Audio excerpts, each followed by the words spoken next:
รับฟังรายการสารธรรมยามบ่ายทางสถานีวิทยุในเครือข่ายคลื่นสีขาว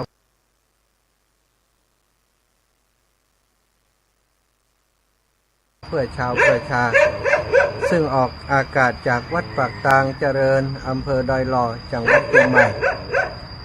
วันนี้วันพุธที่18วันพุธที่18 17กับ18สถาพอกำกันเด้องงหันมั้ง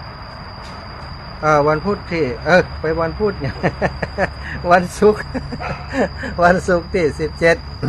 เดือนพฤษภาคมศักราชพระพุทธาได้2567พระวสาก็วันนี้มาแตนแหมเมาะเนอะสถาญาติโยม เจแจ้งมาเมื่อสักครู่ว่าวันนี้ท่านอาจารย์พระครูเจว่าอย่างไรนี่บ่ฮับเด้อกะก็ฮับออกแล้วโลเจฮัลโหลเจไทยทอดแล้วรถมันออกกะยังได้บาหันเฟซบุ๊กอาจารย์บอกออกกะฮะยังได้มันออกบัดเดี๋ยวนี้ก็ออกแล้วกะฮัลโหล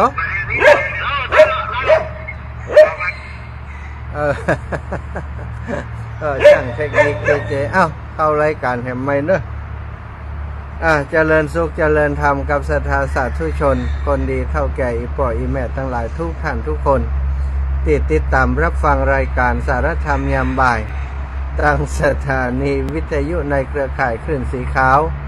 เพื่อชาวประชาซึ่งออกอากาศจากวัดปากตางเจริญอำเภอดอยหล่อจังหวัดเชียงใหม่โดยเมตตาบารมีของครูบาอาจารย์ท่านพระครูอภิวัฒนวิกรมเจริญปอนอีแม่ว่าอย่างใดมันเป็นเพลงกระถันออกมากับเปี้ยวกันหายไม่แอบเดี๋ยวเนี่ย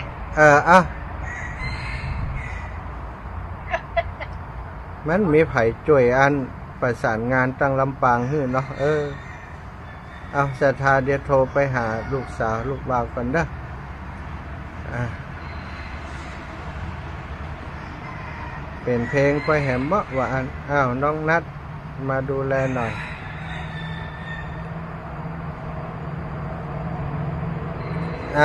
ศรัทธาที่ลำปางเกาะคือแหมใหม่เนอะ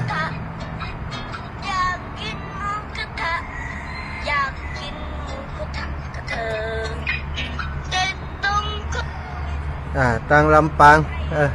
มันต้องมียามมือสักคนที่ลำปางที่มีเบอร์โทรของน้องแอมกับน้องนัดกันเวลาที่อาตมาจัดรายการเนี่ยน้องนัดลูกก็แหมกำละลำปางรุดแหมมาอีวะลองเช็คพอแล้วลูกได้ก็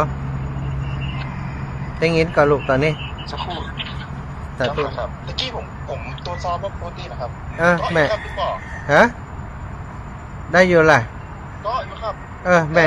ของขึ้นสีขาวของจ้ะเรียบร้อยเนาะ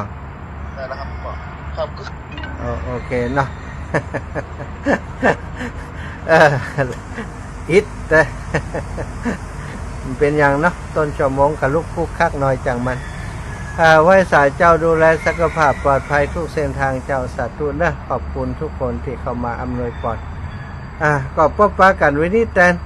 นครูบาอาจารย์ท่านพระครูอภิวัฒนวิกรมท่านอาจารย์กอบภาระธุระงานนักหนาแต่ศรัทธาญาติโยมใดจะสนองงานของหลวงพ่อเจ้าคณะอำเภอเนาะซึ่งเป็นมือเป็นไม้ของหลวงพ่อเจ้าคณะอำเภอดอยหล่อเป็นรองเจ้าคณะอำเภอไปบป.ดูแลของงานเลขาของหลวงพ่อเจ้าคณะอำเภอและดูแลเรื่องการพุทธมณฑลวันนี้รู้สึกว่าเปิ่นวางศิลาฤกษ์หรืออะไรอย่างเนาะที่อาคารสำนักงานพุทธมณฑลแห่งใหม่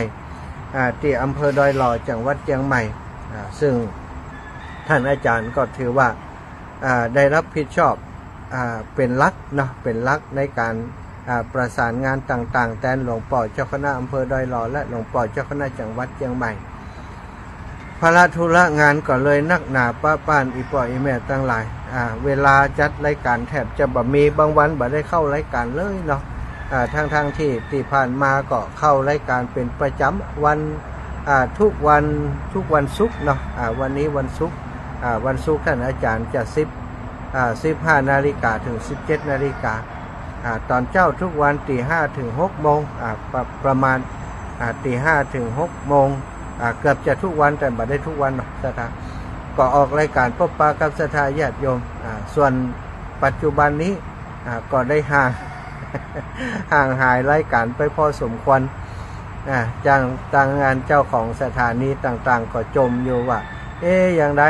เอาเวลาให้ท่านอาจารย์แล้วจะได้ผมจัดรายการเนาะก็ต้องคงทำความเข้าใจเนอะกับศรัทธาญาติโยมที่ฟังรายการตัวแล้วก็ตลอดถึงศรัทธาญาติโยมที่เป็นเจ้าของสถานีวิทยุต่างๆเนาะช่วงนี้งานภาระธุระทางศาสนางานในฐานะเจ้าคณะปกครองที่ท่านอาจารย์พระครูอภิวัฒนวิกรมได้รับเมตตาจากครูบาอาจารย์พระมหาเถระเจ้าคณะปกครองให้สนองงานด้านต่างๆก็กำลังเริ่มต้นมันก็เลยอิดหน่อยแต่ถ้าเห็นสักน้อยมันเข้าติเข้าตังแล้วก็คงสะดวกขึ้นเนาะแม้กระทั่งอย่างก่องานเลขานุการเนี่ยปัจจุบันก็ส่วนใหญ่ก็คืออาจารย์จะทำคนเดียวไปนักนะต่อก่องานเลขานุการก็จะมีตอนนี้ก็กำลังพัฒนาขึ้นมาแล้วนะสถานีเจ้าเลขาเจ้าคณะตำบลทุกตำบลในอำเภอดอยหล่อมาร่วมประสานงานเป็นคณะทำงานโดยก็อีป่อยอีแม่ทั้งหลายก็อดทนเอาเนาะครูบาอาจารย์ก็ไม่อยากจะละทิ้งหน้าที่การทำงานด้านเผยแผ่ตรงนี้แต่ก็ยังที่บอกมันมีความจำเป็นเมื่อพระเถระเจ้าคณะปกครองเปิ่นต้องการให้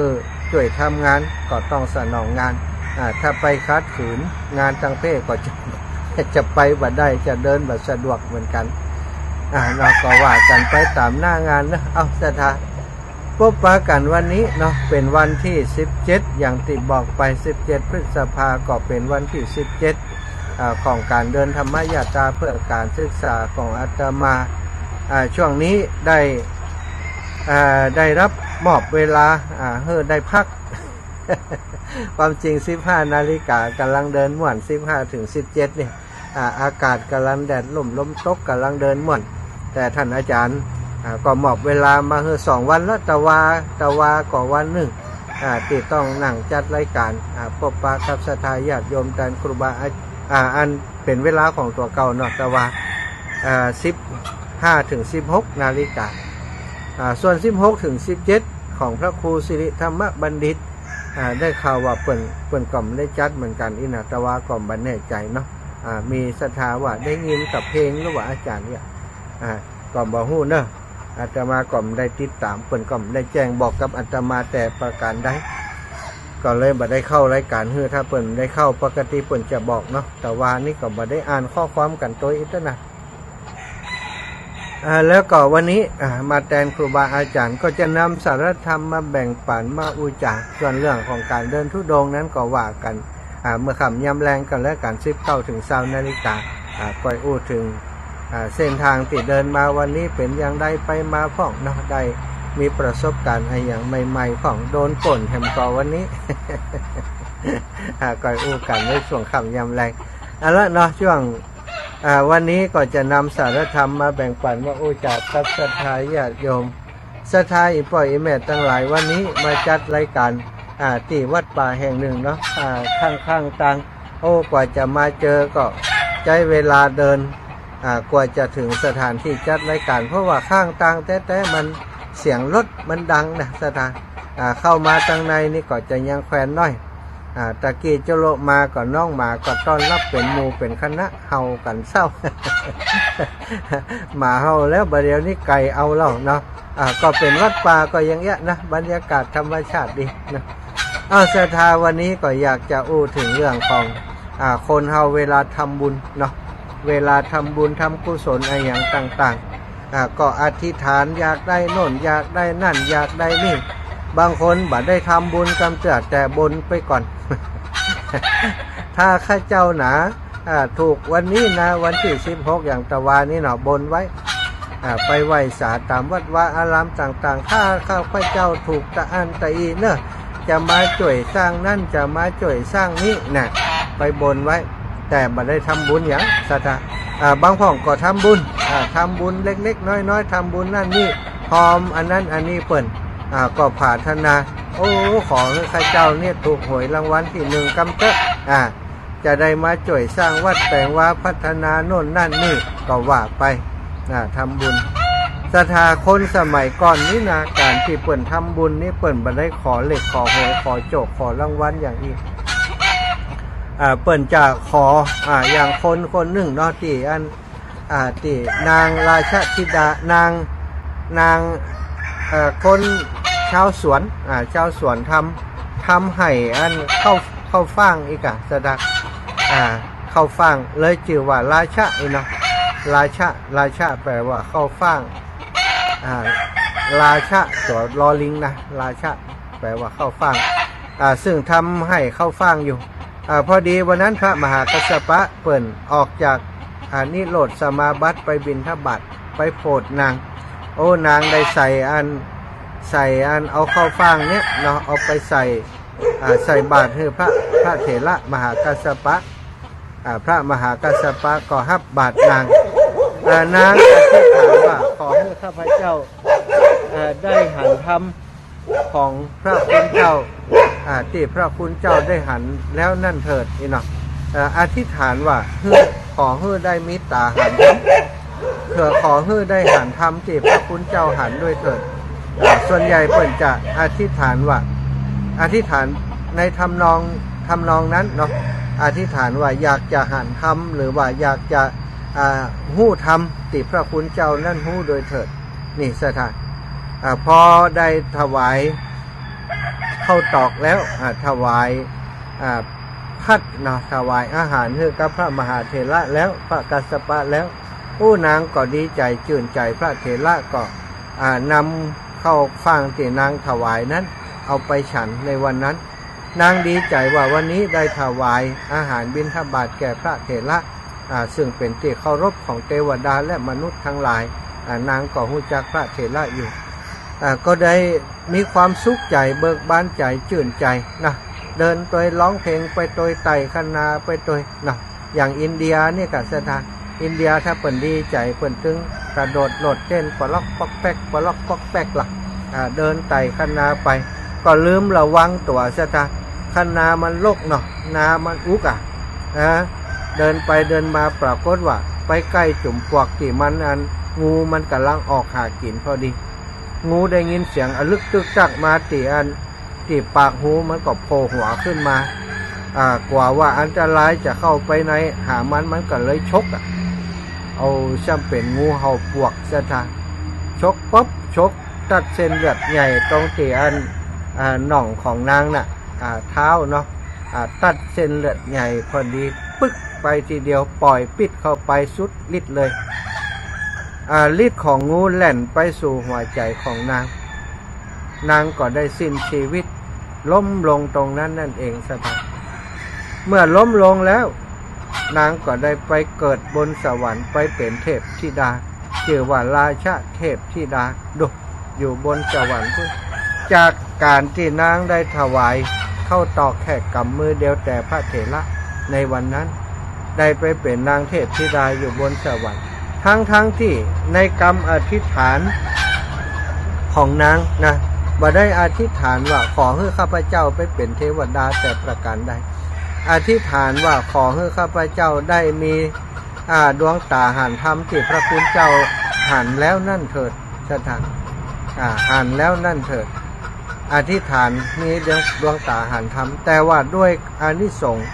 ของการที่ได้ถวายทานแด่พระมหาเถระพระเถระก็บอกว่าขอความปรารถนาของเธอจงสำเร็จบริบูรณ์เหมือนพระจันทร์เต็มดวงเหมือนน้ำในทะเลมหาสมุทรที่เต็มเปี่ยมนั่นเถิดนางก็เลยได้อานิสงส์ส่วนนั้นเนาะบ่ได้ดวงตาหันธรรมของพระคุณเจ้าแต่ได้ไปเกิดเป็นนางเทพธิดาอยู่บนสวรรค์ เมื่อไปเกิดเป็นเทพธิดาอยู่บนสวรรค์ก่อนระลึกถึงกุลโอ้ว่าบัดเดี๋ยวนี้เฮานี่ตายแล้วโลนี่อย่างใดมาเกิดอยู่บนสวรรค์ด้วยบุญอย่างจ้าเนี่ยก่อนน้อมระลึกไปได้ว่าโอ้เป็นว่าเฮานี่อันได้ถวายข้าวตอกข้าวตอกที่ทำด้วยตัวเองทุกขั้นตอนได้ปลูกได้เก็บเกี่ยวได้เอามาแปลงข้าวตอกด้วยตัวเองทุกขั้นตอนคือทำงานด้วยตัวเองทั้งหมดและถวายแก่พระมหาเถระพระมหากัสสปะเถระเจ้าผู้มีบุญจึงทำให้เฮาได้มาเกิดเป็นเทวดาอยู่บนสวรรค์ว่าอันเมื่อเป็นเช่นนั้นนางก็ระลึกว่าเฮาอย่างใดจะให้เฮาเป็นผู้ที่มีบุญและอยู่บนสวรรค์นี่เมินนานๆจากจะอยู่บนสวรรค์เมินนานๆนางราชธิดาธิดาเข้าตอกก็เลยได้อันลงมาพระเถระไปบิณฑบาตนางราชเทพธิดานี่ก็ลงมาเอามาเพียวพัดปัดกวาดตรงกุฏิเสนาสนะที่พระมหาเถระเปิดอาศัยอยู่ตั้งน้ำฉันน้ำใจไว้ปัดกวาดเช็ดถูให้สะอาดหมดจดบริเวณปื้นเก้าไม้ที่พระเถระเปิดเดินจงกรมก็ปัดกวาดทำให้สะอาดศรัทธาญาติโยมพระเถระไปบิณฑบาตมาก็โอ้วันนี้สัตธิวิหาริกลูกได้ได้มาเพี้ยวมาพัดปัดกวาดสะอาดมดจดดีกดเตือย้ำเนี่ยสะอาดอย่างนี้แล้วว่าก็กึดในใจว่าเป็นไผ่มาได้แล้วเพิ่นก็ได้กึดไปนักกว่านั้นก็กึดว่าโอ้คงจะเป็นลูกศิษย์คนใดคนหนึ่งมาคอยเพี้ยวพัดปัดกวาดวันที่สองก็มดจดสะอาดเหมือนเดิม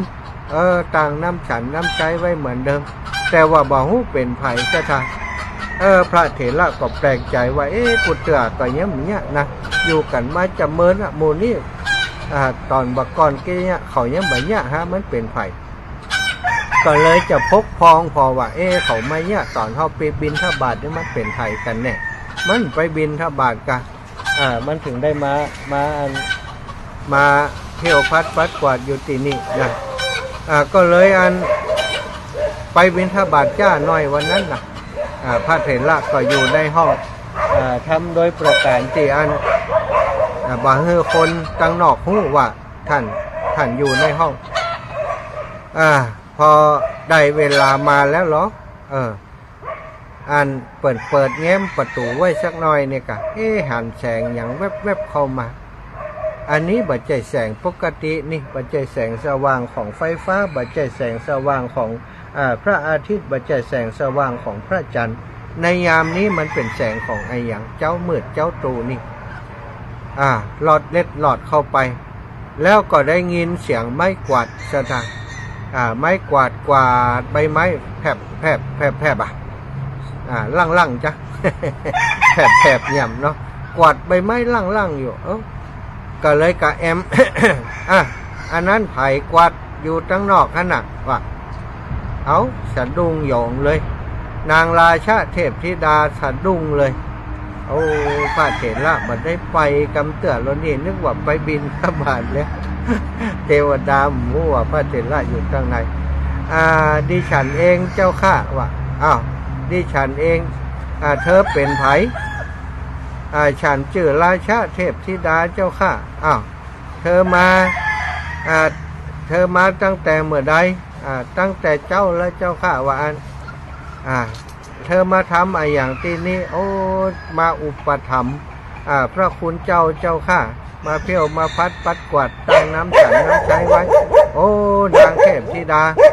เธอทำไมถึงมาทำอย่างนี้เล่าเหตุอย่างจึงทำให้เธอได้มาทำแบบนี้นางราชาเทพธิดาก็บอกพระมหาเถระไปว่าเพราะว่าดิฉันนี้ได้คิดถึงกุลของพระคุณเจ้าที่ได้เมตตาไปบิณฑบาตวันนั้นทำให้ดิฉันได้ใส่เข้าบาตรใส่เข้าฟ่างแล้วก็เป็นเหตุให้ดิฉันนี้ได้ที่ประสมบัติอยู่บนสวรรค์ก็ระลึกถึงกุลของพระคุณเจ้าเลยได้ลงมาปฏิบัติแบบนี้เจ้าค่ะ โอ้พระเถระก็บอกว่าสิ่งที่เธอทำแล้วก็ถือว่าเป็นสิ่งที่แล้วไปละแต่ตั้งนี้ไปห้ามมาแหมเนอะนางราชาเทพธิดาเพราะมันเป็นการบ่เหมาะควรบ่สมควรถ้าภิกษุทั้งหลายคนทั้งหลายได้รับรู้ว่าพระเถระกัสสปะเถระเจ้านี่มีนางเทพธิดามาคอยปรนนิบัติรับใจมาเพียวพัดปัดกวาดเสนาสนะตั้งน้ำฉันน้ำใจเหือจะเป็นที่คนละหากับพระภิกษุทั้งหลาย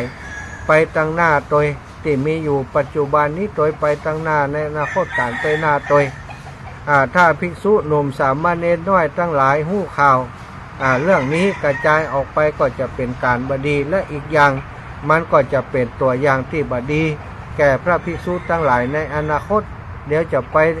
เอาเทวดามารับใจอย่างอันอย่างอีแหมะว่าอันนะก็ได้บอกกับนางราชาเทพธิดาไปนางราชาเทพธิดาก็บอกว่าโอ้อันขอพระคุณเจ้าเมตตาให้ดิฉันได้มีโอกาสได้สร้างบุญ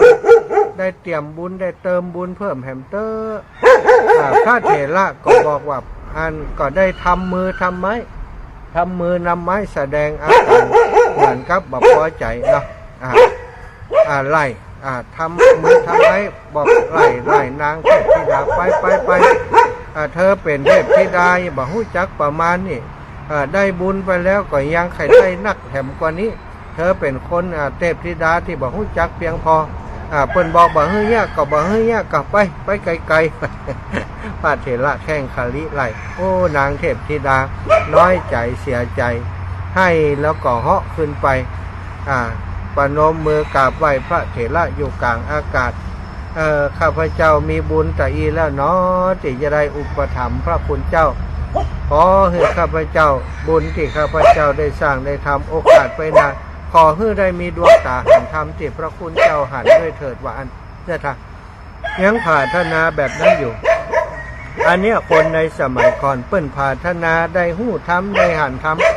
แต่คนปัจจุบันนี้ความปรารถนาไปเป็นเรื่องของทรัพย์ภายนอกไปเหี่ยบัจเจทรัพย์ภายในสถานอันว่าทรัพย์ภายนอกนั้นถ้าเขามีทรัพย์ภายในเนี่ยทรัพย์ภายนอกมันก็จะมาหาเองเนาะอย่างนางราชาเทพธิดาที่ว่าไปตะกี้นั้นเปิ้นปรารถนามีตาหันธรรมของพระคุณเจ้าได้หันธรรมที่พระคุณเจ้าหันด้วยเถิดเปิ้นบ่ได้หันธรรมแต่บุญที่เปิ้นสร้างทำให้เปิ้นได้ไปเสวยทิพย์สมบัติอยู่สวรรค์อยู่วิมานอันเป็นทิพย์เป็นเทวดาผู้มีรัศมีโชติช่วงชัชวาลอยู่บนสวรรค์ชั้นฟ้าเป็นนางเทพธิดาที่มีเราเทพธิดาที่เป็นบริวารมาอยู่ตัวกันจัดนักจันนาว่าอันตรายเนาะอันนี้ก็ถือว่าหมู่เฮาทั้งหลายเวลาทำบุญก็ดีรักษาศีลก็ดีหื้อตานอย่างต่างๆก็ดีก็ควรจะปรารถนาให้มันถูกต้องเราบัจใจว่าปรารถนาให้ถูกหวยก้าอย่างก้านี่อย่างนี้พอบัดถูกหวยว่าทำบุญให้มีโจกกระเปิ่นชักจะถ้าคนมันทำบุญจะได้ว่ามีโจกติ๊กอันนี้มันของบัดแน่นอนนะสตาเปิ่นบอกว่าการที่คนเฮาทำบุญนี่ถ้าเฮาทำบุญที่เป็นบุญเป็นกุศลจริงๆนี่บัดต้องปรารถนาเอาโจกก็ได้มันถึงจะมีโจกจากบุญที่เฮาทำอย่างแหมเรื่องหนึ่งนี่อย่างที่พระนันทเถพระอนุรุทธเถระเนาะสถาญาติโยมที่เป็นพระญาติของพระพุทธเจ้านั่นนะพระอนุรุทธเถระนี่เป็นญาติผู้พี่ผู้น้องกับพระพุทธเจ้าเป็นลูกของพระเจ้าอมิโตทนะอมิโตทนะก็เป็นน้องของพระเจ้าสุโธทนะเป็นมีลูกพระเจ้าอมิโตทนะมีลูก3 คนคือมหานามะแล้วก็อนุรุทธะแล้วก็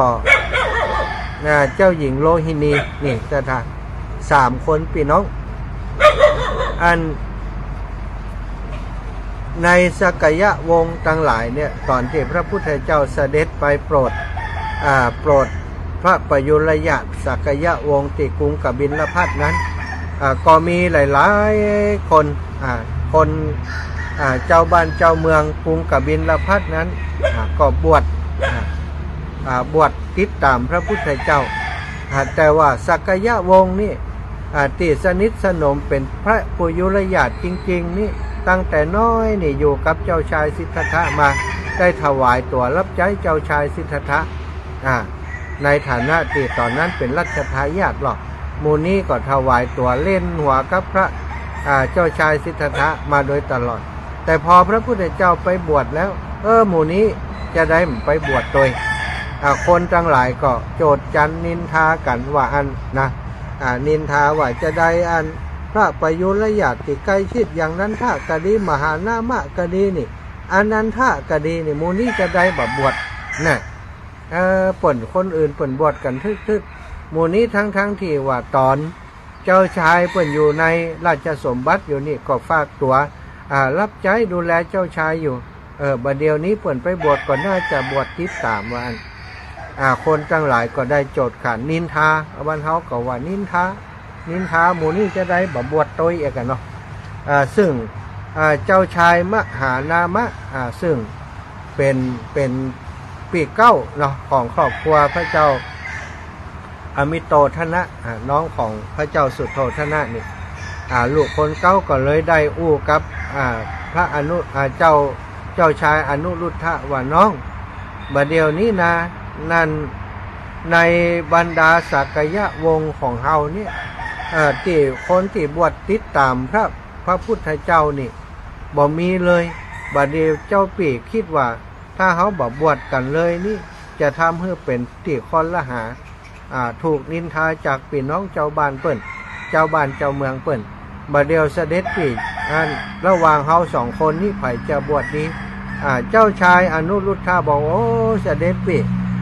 การบวชนี่บ่อยู่ในสมองผมเลยเพราะว่าหันแล้วคงจะอยู่ลำบากเสด็จปีบวชเถอะว่าเนาะการบวชเป็นอย่างไรของเสด็จเจ้าชายอนุรุทธะถามเจ้าชายมหานามะเนาะเจ้าชายอนุรุทธะนี่เป็นคนที่เป็นเฮาว่าสุขุมรชาติบ่ฮู้เรื่องหยังซะทะหมดคือบ่ฮู้เรื่องแม้กระทั่งคำว่าบ่มีก็บ่ฮู้จักนี่อยากได้อย่างต้องได้ประมาณนั้นคำว่าบ่มีนี่บ่ฮู้จักเหมือนกับละอ่อนปัจจุบันนี้บางคนนี่โอ้อีพ่ออีแม่มีตังนี่มันฮู้เรื่องมันจะเอาให้ได้อันนี้ก็เหมือนกันคำว่าบ่มีนี่บ่ฮู้จักเพราะฉะนั้นการบวชนี้ไปอยู่ในหัวแล้วก็ถามเจ้าชายมหานามะว่าเสด็จปีการบวชนี้เป็นอย่างไรเจ้าชายมหานามะก็เล่าให้ฟังการบวชนี้ก็คือการที่คนหนึ่งได้สละเพศของการเป็นคฤหัสถ์การแต่งตัวอย่างคฤหัสถ์ต้องสละหมดต้องโกนผมโกนโคมโกนหนวดโกนคิ้วเสื้อผ้าอาภรณ์สวยงามบ่ได้ใส่ใส่แต่ผ้าย้อมฝาด3 ผืนผ้าสาบงจีวรอังสะสังฆาติอย่างอีกเป็นต้น3 ผืนแต่แล้วก็บิณฑบาตมีบาตรเนี่ยไปเที่ยวบิณฑบาตเที่ยวขออยากกินของเย็นก็ได้ของร้อนอยากกินของร้อนก็ได้ของเย็นแล้วก็ต้องอยู่ในป่าอยู่ในป่าปฏิบัติธรรมเดินธุดงค์อย่างเก่าว่าไปตามกิจวัตรของความเป็นพระของความเป็นสงฆ์ที่พระพุทธเจ้าเปิ่นได้บัญญัติเอาไว้โอ้เจ้าชายอนุรุทธะได้ฟังแล้วเสด็จปีถ้าเสด็จปีเหมาะสมที่จะไปบวชเพราะว่าน้องนี่บ่ไหวถ้าไปอยู่อย่างนี่ลำบากไหนจะต้องไปบิณฑบาตหนุ่งผ้าก็บ่สะดวกหนุ่งห่ม เสด็จปีไปบวชเตอะเนาะเจ้าชายมหานามะก็ก็ดีแล้วเพราะฉะนั้นน้องก็ควรจะเรียนรู้เรื่องของการเป็นฆราวาสครองเรือนควรจะอยู่อย่างใดควรจะอย่างใดน้องจะต้องเป็นต่อไปน้องจะต้องเป็นราชาแล้วนะน้องจะเป็นผู้ปกครองบ้านครองเมืองแตนปีแล้วน้องก็ควรจะรู้เรื่องต่างๆตระกูลของเฮาสักยะวงศ์นี้ทำไร่ทำนามาทำนาทำไร่มาโดยตลอดจะต้องรู้เรื่องของการทำไร่ทำนา ทำไร่ทำนามันเป็นอย่างไรเสด็จปี่ทำไร่ทำนาก็คือแบบนี้นะ ถ้าถึงเวลามาปุ๊บปีใหม่แล้ว ปีใหม่แล้วก็คือไถพรวนดินรอไว้ก่อนที่ฝนจะตกพอฝนตกลงมาก็กักน้ำขังเอาน้ำเข้านาไถแล้วก็ดองไว้แบบบรรเทาเนี่ยมันก่อนเนาะไถแล้วก็ดองน้ำไว้ดองน้ำไว้แล้วก็มาเผียมาเติกมาเนี่ยอย่างต่างๆแล้วก็หว่านก้ากับปลูกข้าวดำนาไข่น้ำเข้านาไข่น้ำออกนาถึงเวลาเข้ามันแก่แล้วก็งัดน้ำบ่ฮื้อน้ำเข้าเอาน้ำข้างน้ำออกคือเข้ามันสุกพอเข้ามันสุกมันแก่แล้วก็ทำการเก็บเกี่ยวเข้ายุ่งเข้าฉางว่าอย่างนั้นต้องรายละเอียดยาวสุดปิดแล้วอย่างใดปี่ทำครั้งเดียวเสร็จกะบ่ใจปีหน้าก็ทำอย่างอีแหมปีต่อไปก็ทำอย่างอีปีต่อไปก็ทำอย่างนี้โอ้ถ้าอย่างอีผมมาเอาละอันเสด็จปี่อยู่คลองลาดเถอะถ้าอย่างอีผมมาไว ผมขอไปบวชเถอะพระเจ้านุรุทธะนี่จะถ้าเป็นคนบ้านเฮาก็ นักบ่เอาเบาบ่สู้เนาะนักบ่เอาเบาบ่สู้แล้วหมอนี่พอเพิ่นบอกว่าอันการบวชอย่างอีโอ้นักบ่เอาพอเพิ่นบอกว่าเป็นฆราวาสนี่นักกว่าบวชต้องเนี่ยนั่นเนี่ยนี่บ่เอาแหมแล้วเอียนะศรัทธาความจริงนี่พระเจ้าเจ้าชายอนุรุทธะนี่เป็นสุขุมารชาติเป็นคนที่บอบบางแม้กระทั่งคำว่าบ่มีก็บ่เคยได้ยินดูศรัทธามีเรื่องเล่าว่าตอนนั้นน้อยๆเนี่ยเป็นละอ่อนเปิ่นเล่นสกาเล่นนั้นบ้านเฮาเล่นบ้าจ้ะเล่นบ้าปันบ้าใช่กันนี่นะคนอื่นนี่ชนะแกจริงๆมีการใส่รางวัลกันว่าถ้าไผ่ก้านนี่ต้องเลี้ยงขนมครั้งที่หนึ่งรอบแรกก็ก้านเปิ่นเชี่ยงขนมไปรอบที่สองแหมก็ก้านเปิ่นแหมเชี่ยงขนมไปรอบที่สามเล่นแหมก็ก้านแหมซะท่าเชี่ยงขนมไปปะโทเอาจะเอาคืนแก้คืนพังเหรอเล่นรอบที่สี่ก็ก้านเปิ่นแหมก็บอกคือคนใจบอกว่าเธอจงไปเอาขนมมาให้เขาแหมเตเอาก้านแหมมั้งคนใจของเจ้าชายก็หล่นไปหาเสด็จแม่ของเจ้าชายบอกว่าเจ้าป้าบัดเดี๋ยวนี้เจ้าชายก้านแหมนะบอกมาเอาขนมโอ้เสด็จแม่ของเจ้าชายอนุรุทธะบอกว่าเอาที่ไหนมาล่ะขนมที่เตรียมไว้ให้หมดเสร็จแล้วว่าบ่มีแล้วว่าไปบอกเพิ่นเถอะว่าขนมบ่มีกลับไปคนรับใจก็กลับไปบอกเจ้าชายบอกว่าเจ้าชายขนมบะหมี่แล้วเอาขนมบะหมี่ก็เอาขนมบะหมี่นะมาว่ะเจ้าชายนี้คิดว่าขนมบะหมี่แปลเป็นชื่อขนมบ่ฮู้ความหมายเพราะบ่ฮู้จักคำว่าบะหมี่อยากได้อย่างได้กูอย่างคิดว่าเสด็จแม่นี้คงต้องหาฮื้ออีน่ะว่าที่บะหมี่นี่น่าจะเป็นชื่อขนมเสด็จแม่นี่บ่กล้าคัดใจว่าก็เลยได้วิ่งกลับไปคนรับใจก็วิ่งกลับไปหาเสด็จแม่ของเจ้าชายก็ไปบอกเปิ้นว่าเจ้าป้าเจ้าชายว่า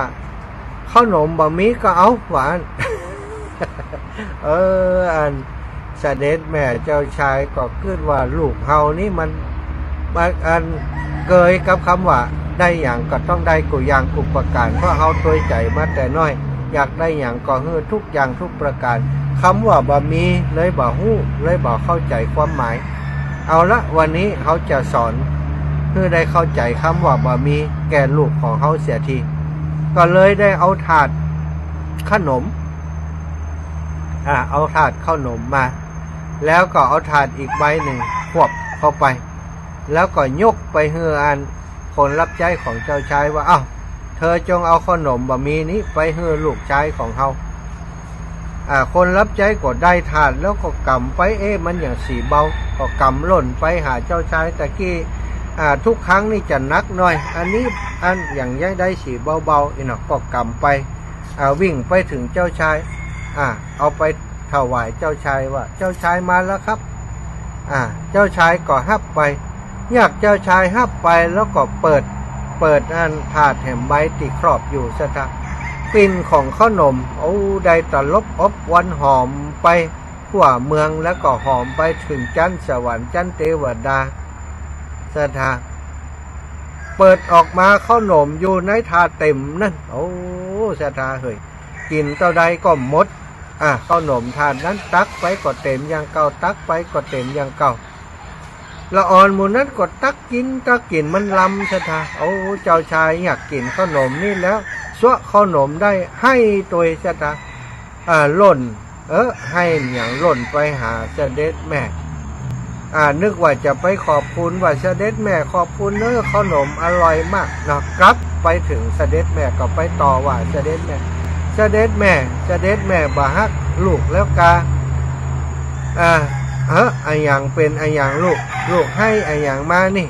เสด็จแม่บ่ต้องมาเสียใจหรอกบ่ต้องถามว่าให้อย่างบัดเดียวนี้ถามแต่เสด็จแม่ยังฮักลูกอยู่ก็บ่ฮักจะได้ว่าลูกตั้งแต่น้อยถึงใหญ่มีวันใดที่แม่บ่ฮักลูกมีวันใดที่แม่บ่ดิ้วด้าลูกพ้องเสด็จแม่บ่ต้องอู้เลยถ้าเสด็จแม่ฮักลูกทำไมเสด็จแม่บ่ทำขนมอย่างวันนี้ให้ลูกกินขนมอย่างกับขนมตะกี้น่ะขนมบะหมี่น่ะที่เสด็จแม่ทำไปน่ะเสด็จแม่จะได้บ่ทำให้ลูกกินกูเตื้อ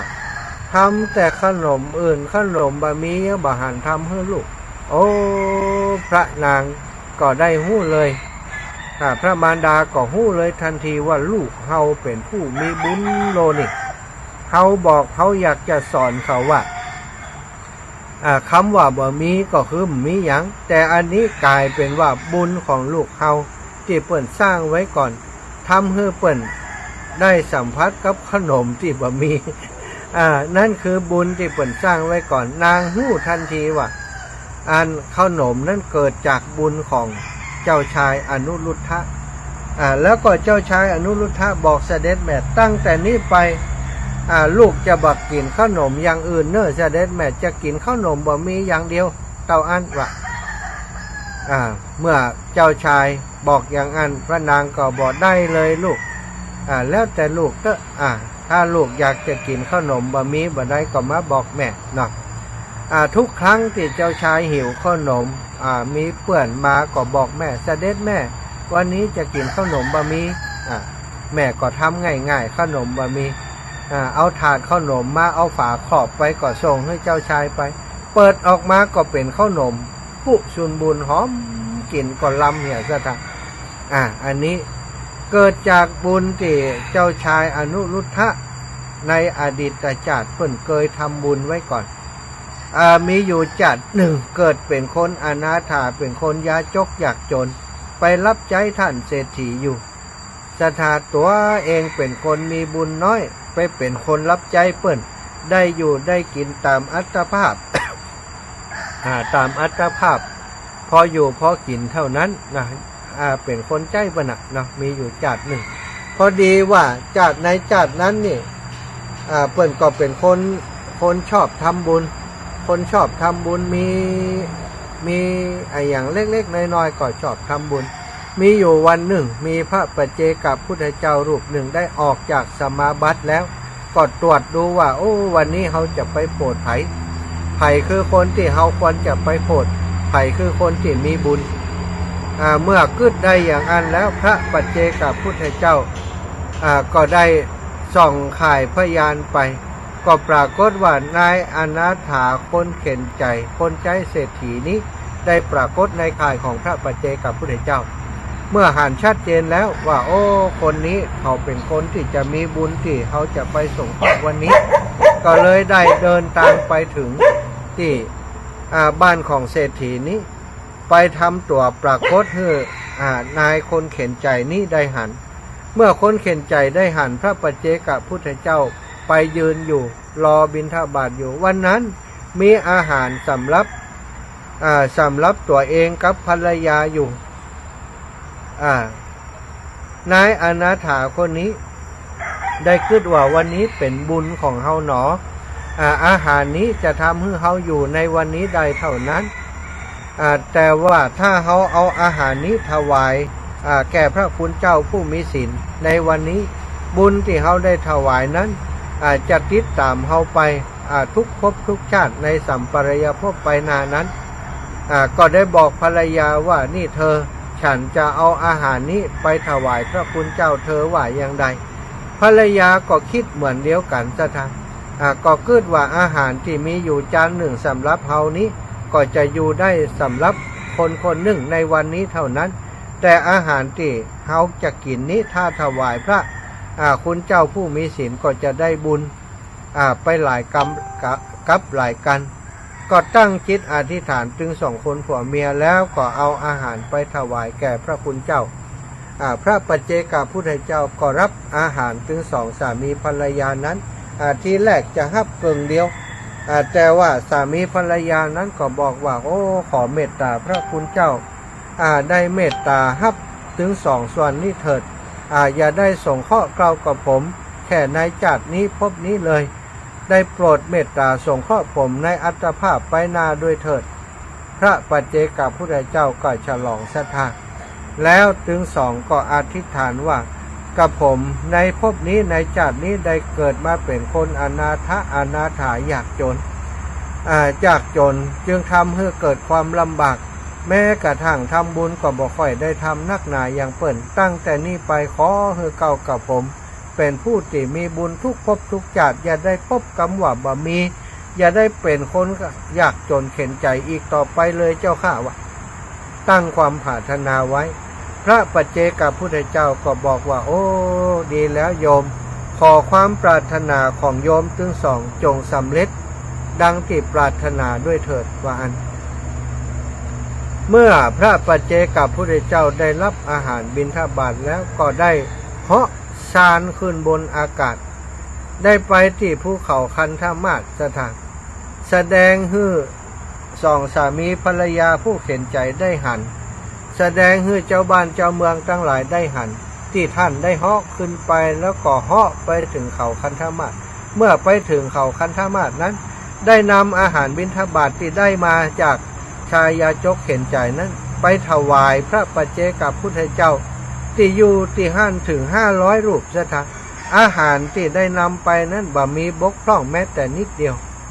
คนทั้งหลายได้หันภาพเหตุการณ์นั้นเหมือนกับเขานั่งพอทีวีอยู่เพราะโดยอิทธิฤทธิ์ของพระปัจเจกพุทธเจ้าเป็นประสงค์จะให้คนทั้งหลายหันแม้กระทั่งเศรษฐีผู้เป็นเจ้านายของนายยาจกเข็นใจคนนั้นก็หันเช่นเดียวกันซะทั้งคนทั้งหลายก็แซ่ซ่องสรรเสริญว่าโอ้คนอนาถาคนนี้เป็นคนมีบุญรู้ได้ถวายอาหารบิณฑบาตแด่พระปัจเจกพุทธเจ้าคงจะได้บุญมากมายมหาศาลเศรษฐีผู้เป็นเจ้านายเองก็เหมือนกันคิดอยากจะขอแบ่งบุญจากนายอนาถเข็นใจผู้เป็นลูกน้องตัวเก่านั้นก็ไปขอแบ่งบุญโดยบอกว่าเธอจงแบ่งบุญที่เธอได้ถวายอาหารในวันนี้ให้ฉันด้วยเถิดฉันจะให้เงินเธอต่ออันต่ออีกซึ่งนายอนาถเข็นใจนั้นก็บอกว่าได้กับเจ้านายผมจะแบ่งบุญให้ท่านตามที่ท่านปรารถนานั่นเถิดขอให้ท่านจงมีส่วนแห่งบุญของข้าพเจ้าที่ทำด้วยเถิดก็ปรากฏว่าเศรษฐีก็ได้มอบทรัพย์มหาศาลให้กับนายคนนั้นไปเมื่อพระราชาทราบก็ได้มาขอแบ่งส่วนบุญพร้อมกับมอบให้ทาสคนใจบริวารและบานช่องห้องหอให้กับคนอนาถาเข็นใจนั้นจะทำจนได้กลายเป็นเศรษฐีในเมืองนั้นในวันนั้นทันทีเลยดูจะทำเป็นคนที่ร่ำรวยขึ้นมาจากคนจนในบัดเจ้าวันนั้นถวายอาหารบิณฑบาตแล้วได้เป็นเศรษฐีเลยนะไม่ได้ปรารถนาจะเป็นเศรษฐีนะปรารถนาว่าตั้งแต่นี้ไปคำว่าบ่มีอย่าได้เกิดแก่ข้าพเจ้านะจะทำก็เลยได้เป็นคนร่ำรวยตั้งแต่วันนั้นทุกภพทุกชาติเกิดมาจากนั้นได้ไปเสวยทิพย์วิมานอยู่บนสวรรค์เพราะมาเกิดเป็นมนุษย์ก็เกิดในตระกูลของราชา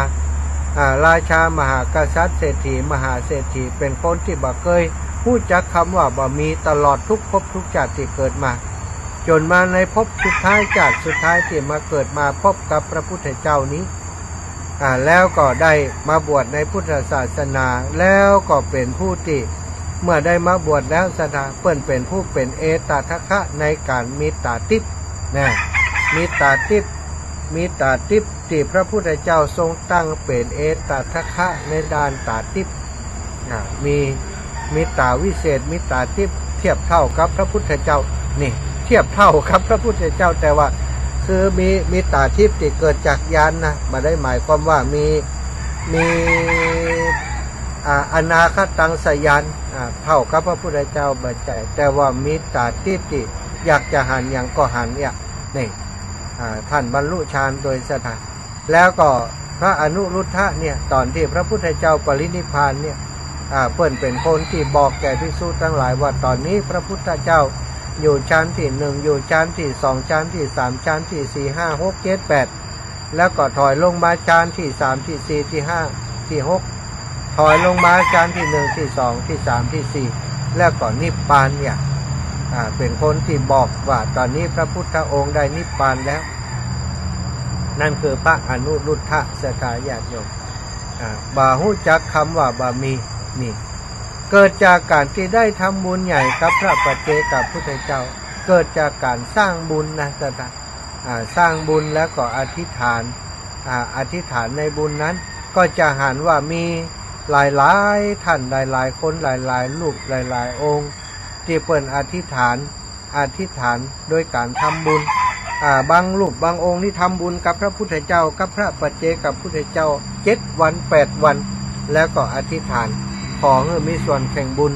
ที่พระพุทธเจ้าได้ตรัสรู้นั้นแล้วก็ขอให้ได้เป็นเอตทัคคะด้านนั้นด้านนี้แม้กระทั่งท่านอนุรุทธะนี่ก็เหมือนกันได้อธิษฐานได้สมัยพระพุทธเจ้าปุถุมุตตละเปิ้นหันพระพุทธเจ้าปุถุมุตตละแต่งตั้งสาวกคนหนึ่งว่ามีตาทิพย์เป็นเอตทัคคะตั้งตาทิพย์นะเจ้ารับชมอยู่เจ้าตั้งตาทิพย์ก็เลยได้อธิษฐานได้เลี้ยงได้นิมนต์พระพุทธเจ้ามาฉันที่บ้านของตัวเอง7 วันที่7ก็ได้อธิษฐานขอให้ได้เป็นเอตทัคคะในด้านนี้ของพระพุทธเจ้าพระองค์ใดพระองค์หนึ่งซึ่งพระพุทธเจ้าพระนามว่าปุถุมุตตละก็ได้ทำนายทายทักไว้ว่าเธอในสมัยพระพุทธเจ้านามว่าโคตมะเธอจะได้เกิดเป็นสาวกของพระพุทธเจ้าพระองค์นั้นแล้วก็จะเป็นเอตทัคคะทางด้านมีจักษุทิพย์ว่านี่สถานก็มีที่ไปที่มาเนาะการทำบุญสุนทรทานการกินการทานนั้นถ้าเราทำโดยความบริสุทธิ์ใจสามารถอธิษฐานยังก็ได้ต้องบริสุทธิ์ใจนะปัจจัยลักษณะเป็นการบนบานขันเก่าทำบุญเรียบร้อยอธิษฐานได้สถาเนาะเอาละสถาขอดูเวลากรรม16:03 นาทีแล้วเนาะต้นชั่วโมงแล้วนี่ขอพักเบรกสักกรรมก่อนแล้วกันพักเบรกสักกรรมเนอะขอดื่มน้ำดื่มท่าพักเบรกสักกรรมก่อนที่จะได้ได้จ่าเรื่องอื่นๆต่อไปในเบรกต่อไปในเบรกหน้าเนาะเบรกนี้ขอพักผ่อนแป๊บหนึ่งเด้อชะตาตั้งหลัง ขอชอบเพลงก่อนเลือกเพลงได้แล้วเพลงประจำ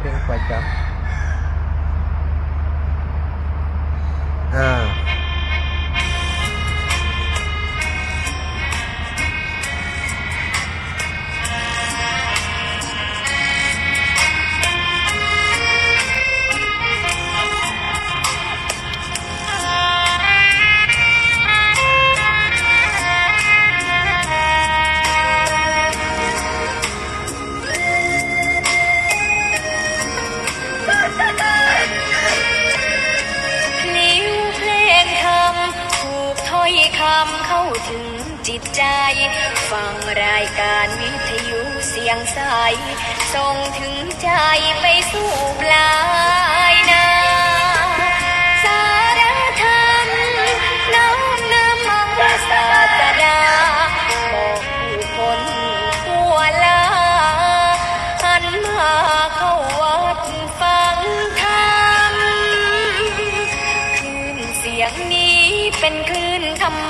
จากใจ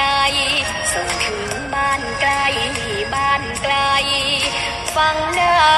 สุขใจล้ำยามดึกดื่นค่อนคืนมีงานต้องทำเป็นคลื่นสารธรรมเน้นย้ำธรรมะเพื่อนใจเสียงคลื่นธรรมบอกหลักธรรมให้คลายความเหงาฟังเสียงธรรมะเบาเบาบอกเล่าถึงคนบ้านไกลสื่อธรรมะบอกลดละระหว่างด้วยใจสื่อไปถึงสวงในเข้าใจหลักธรรมหลักดีลิ้วเพลงธรรมถูกสัมพันธ์จิตใจร่าเริงฟังสาระธรรมะบันเทิงรื่นเริงในชีวิตยามวันว่างเดินทางไปเยี่ยมสถานีนัดพบกันน้องพี่วันนี้วันเสาร์สวดมนต์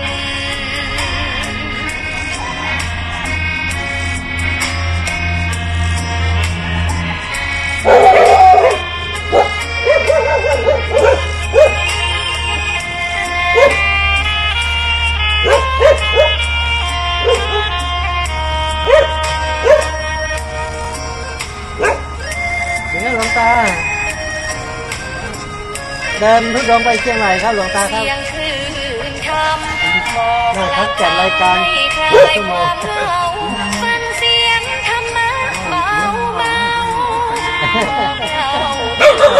นั่งจัดรายการไปลำปางเชียงใหม่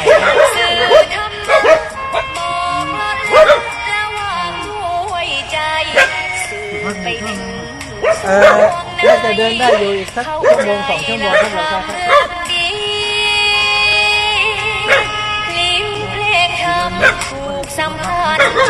ครับผมเดี๋ยวเดินข้างหน้าน่าจะมีที่พักอยู่ครับหลวงตาบันเทิงรื่นเริงในชีวิตเดินทางไปเยี่ยมสถานีตาเมตตาจังเลยลูกหมาเยอะเลยวันนี้วันเสาร์สวดมนต์หมามันเขาขึ้นโอ้ครับ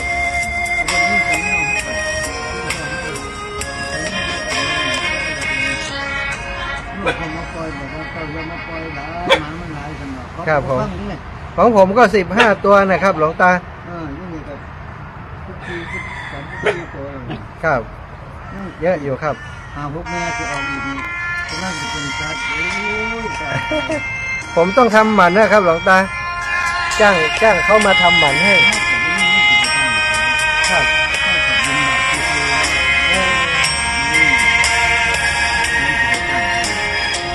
พอตัว1,000-2,000เหมือนกันไหมหลวงตา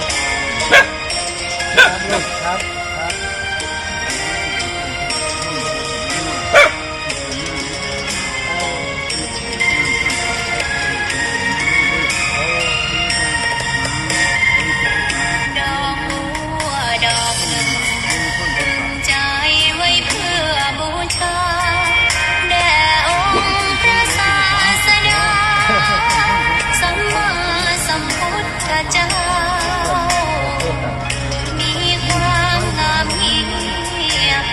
เปรียบเทียบเขา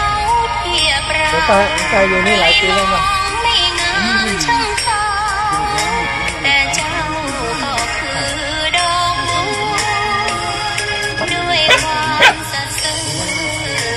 ยึดถือความดีเป็นหลักใครรักไม่รักก็ไม่จมปลักมอง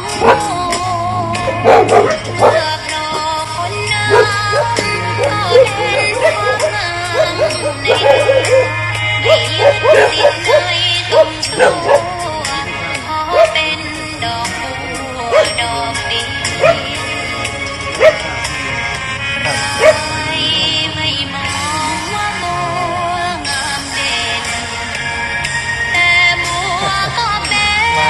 รักเลย ดอกบัวทุกวันอย่างนี้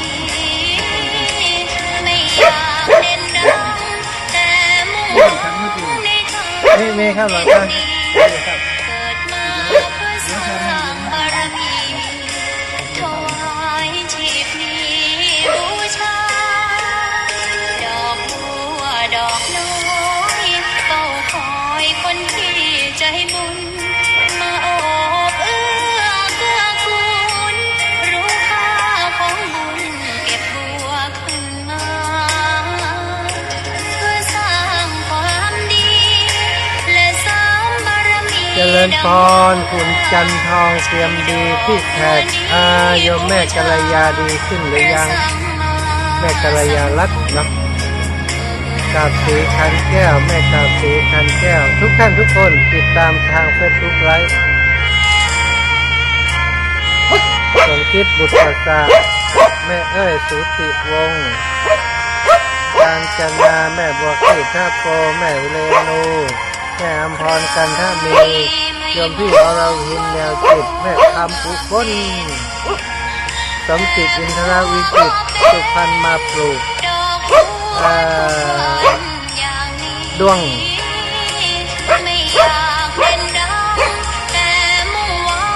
แม่บุญปันตาเหียงแม่บุญเรืองชัยเงินแม่บำเย็นจันทบบัวเย็นจันทบเนาะสาธุเด้อทุกท่านทุกคนทุกท่านทุกคน เฝ้าคอยคนที่ใจบุญมาโอบเอื้อเกื้อกูลรู้ค่าของบุญเก็บบัวขึ้นมาเพื่อสร้างความดีและสร้างบารมีดังว่าใช้ดอกบัวนี้บูชาพระสัมมาสัมพุ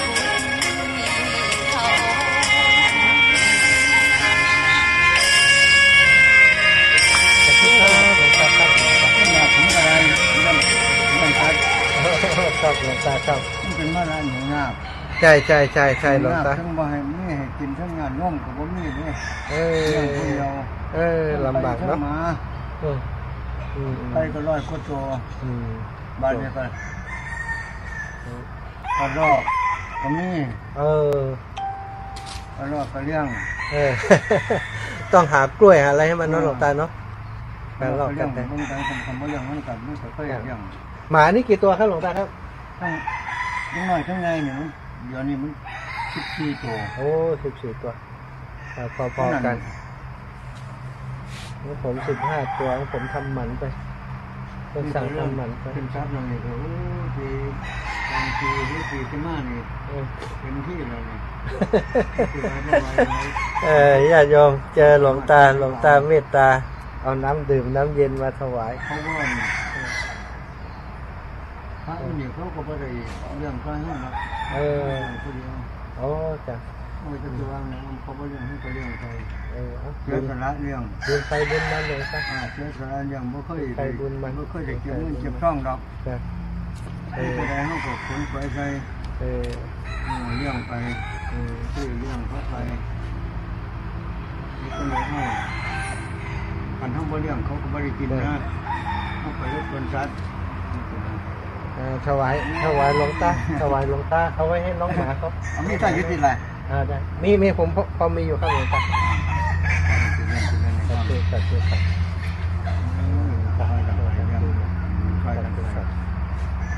ครับญาติโยมเนาะ ภาระเอายังไปนั่งไม่ได้ครับ ใช่ภาระของคนเราอยู่วัดก็ภาระนี่หลวงตาเลี้ยงน้องหมาเยอะเลยนะขอเลี้ยงหลวงตาเนาะญาติโยมที่ติดตามทาง Facebook ไลฟ์เนาะหลวงตาท่านเป็นผู้ที่เมตตาน้องหมา14 ตัวเดี๋ยวดูเนี่ยเล็กๆเนี่ยไก่อีก100 กว่าตัวบอกโอ้บิณฑบาตคนก็ไม่ได้เยอะแยะอะไรเนาะก็ต้องซื้อหาอะไรให้เขาด้วยนี่เนี่ยดูน้องหมา แล้วไม่มีใครมาทำหมันให้หลวงตาด้วยดูดิกำลังเขาหักกิโลละ20 กว่าบาท หมด10,000ละ3โล4โลมื้อละ100ประมาณ ฮะ โอ้ยจะสอบมาแต่ไส ครับ เฮาก็บ่มีดอกบินบาทได้เก็บสะสมไว้ได้2-300ก็ไปซื้อซะ200ให้ค่ารถเขา100 โอ้ ลุงสั่น เออ เอาไปมา200ซื้อมา200นี่ก็ได้2มื้อ มื้อ3ก็บ่พอ เออ อ้าวคนคุยเรื่องกันอยู่พอปานนั้น ใช่ใช่ บางทีเอาบ่ได้อีเดกะให้โยมร้านค้าที่เคยไปบิณฑบาตเขาซื้อให้ก่อนแล้วเฮาก็ค่อยบิณฑบาตบิณฑบาตได้นิดหน่อยก็เก็บให้เขาเลยนะ สาธุหลวงตา โอ้ยเฮ็ดจังได๋นั่นเฮาก็นักใจน้ำมันนี่ล่ะ อ่า อย่างหนึงหมาหลายนี่ก็เฮาก็คอยเลี้ยงเขาไป เรื่องเข้าไปเนาะ จะมีการเกิด 14ตัวอ่ะญาติโยมคุยกัน แล้วผม ต่อ จะไปตั้งหมอเขาบ้าน สาธุครับหลวงตาครับขอบคุณครับเดี๋ยวผมจัดรายการแล้วก็จะไปต่อครับ เลี้ยงเขาตอนเย็นนี่เนี่ย สาธุครับ เพราะว่ามื้อเช้าบ่ได้เลี้ยง โอ้จ้ะ เป็นเนื้อเป็นหน้าเป็น คนไม่แห้งตัว อ่ะเนาะสงสารหลวงตาหลวงตาต้องดูแลน้องหมูน้องหมาต้องต้มข้าวต้องอะไรให้เขาด้วยทุกนี่คือภาระอีกอย่างหนึ่งนะคนอยู่วัดบางทีญาติโยมก็ไม่เข้าใจแล้วก็หลายคนที่ชอบเอาหมาเอาแมว เอาไก่อะไรมาปล่อยวัดอะแล้วก็เป็น ถ้า ภา มัน ระ ว่าตายนี่บนรถแบบไปตามชิดตัว ดู นี่มันตาย เออ มันตายสาเหตุได้ไง ญาติโยมทั้งหลายเนอะที่อันติดตามอยู่ในขณะนี้เนาะได้วัดอะไรนะหลวงตาผมไม่ได้ถ่าย วัดนนนิเวศ นนนิเวศ วัดนนนิเวศ อ๋อวัดนวลนิเวศ วัดสิริสุสานนนนิเวศ สิริสุสานเหรอไอ้วัดนวลนิเวศเนาะวัดนวลนิเวศ เขาจะไม่เห็นอย่างที่แรกเขาเป็นจะลาดแบบสุสานแบบไหนบุ อ๋อเหรอ แต่ผมก็ไม่เข้าใจ อ๋อจ้ะ เขาได้เขียนตั้งชื่อว่าวัดสิริสุสานนนนิเวศ อ๋อจ้ะแล้วก็ได้เข้ามาจัดรายการนี้พอดีผังเข้ามาซะนะจำชื่ออันวัดมันได้นะถามหลวงตาแล้วถามหลวงตา เรี แล้ ยน ว ก็ตรง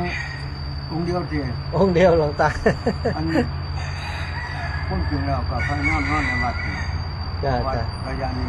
คนอยู่หลาย จ้าจ้าจ้า เดี๋ยวมันสิต้นไร่ต้นไม้ห้องมันก็ดูก็ดี จ้าจ้า แต่ว่ามันจะความจมือก็แวะเขาวัดกับบ้าน สาธุเข้าหลวงตา เพราะว่า หลวงตาเป็นห่วงบอกว่านอนในวัดเนอะ คนดีมันหลายคน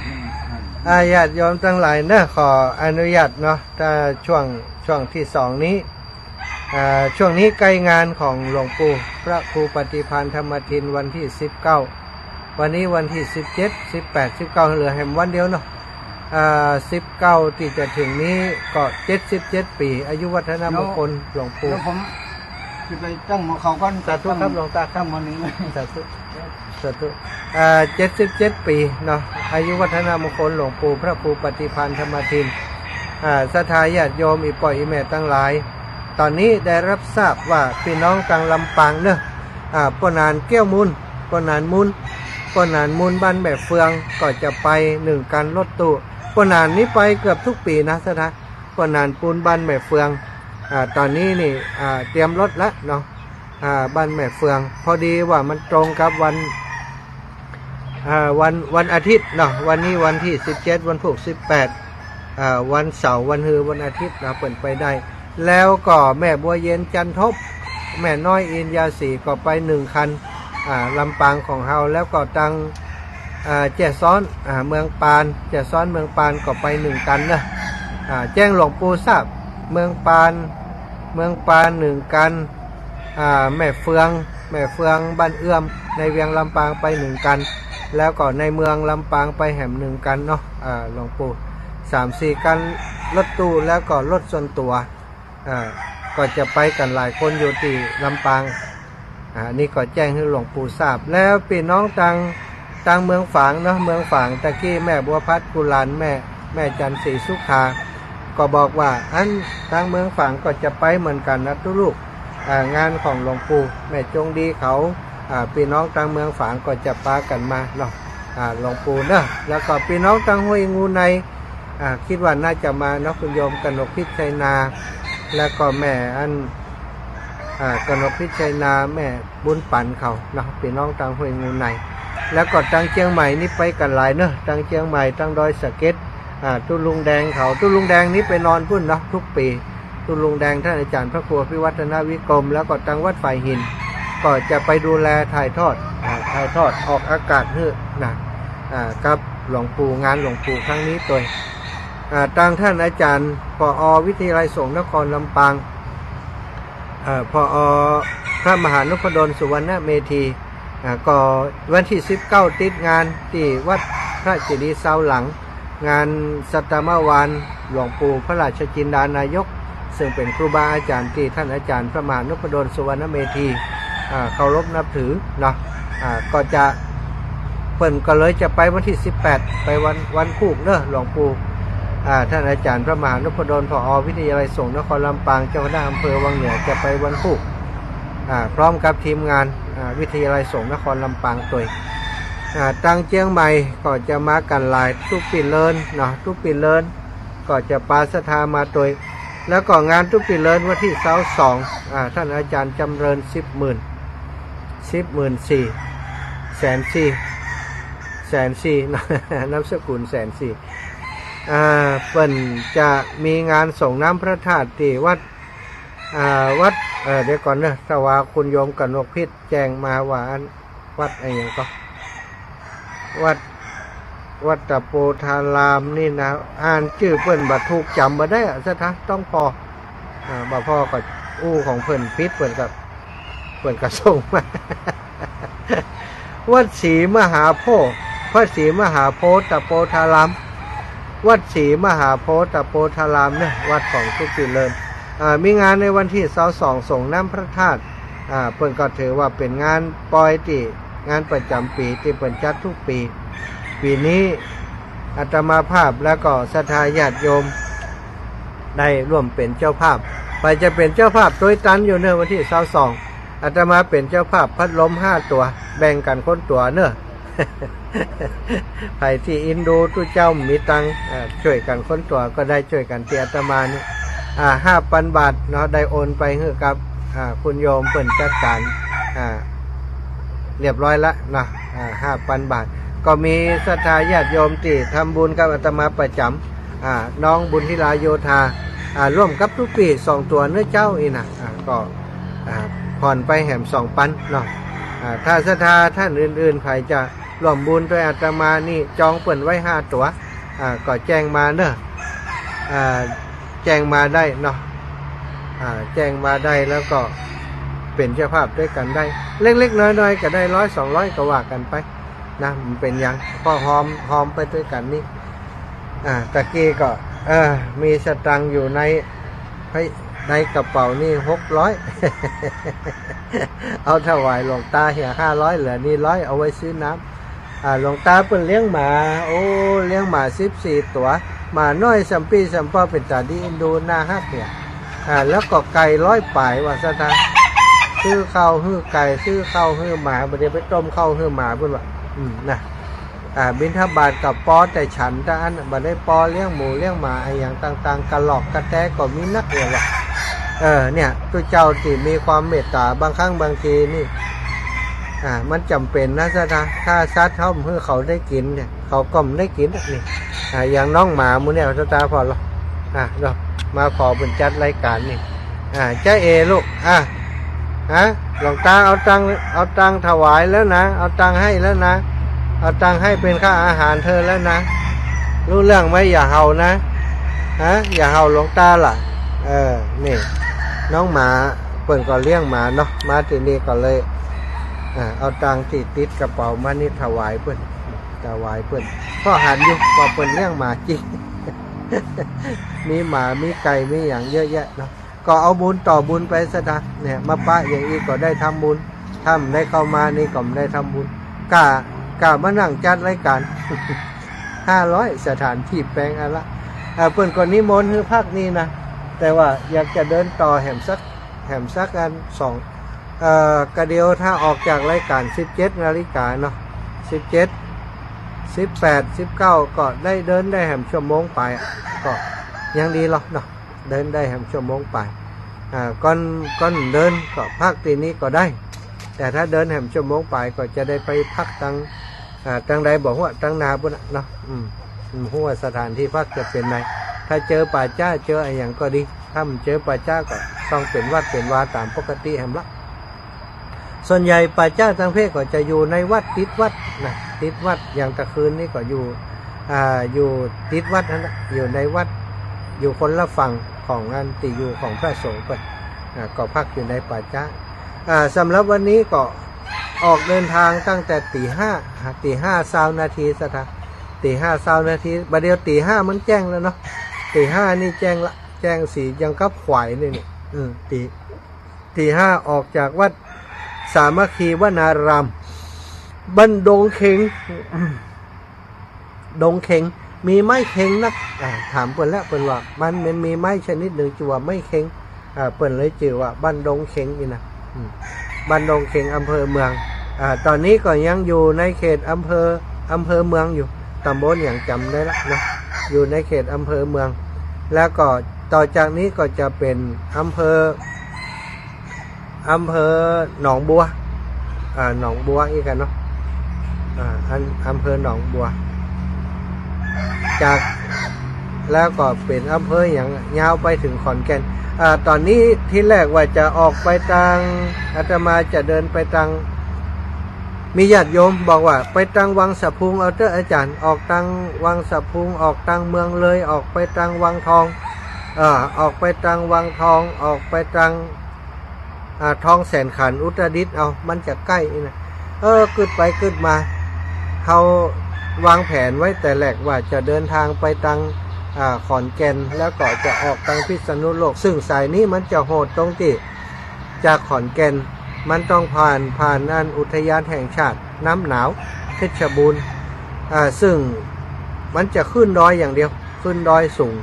ขึ้นดอยลงดอยขึ้นดอยลงดอยตอนที่ม้ากะหันอยู่ว่ามันขึ้นนักลงนักอยู่ ก็โหดพอสมควรเส้นทางสายนี้แล้วก็อีกอย่างหนึ่งก็คือระหว่างทางนี้มันมีป้ายประกาศไว้ตลอดระวังจ้างอีนะเส้นทาง40 กิโลมีบะมีบ้านคนจากที่มีบ้านคนแล้วก็เดินขึ้นดอยไปเนี่ย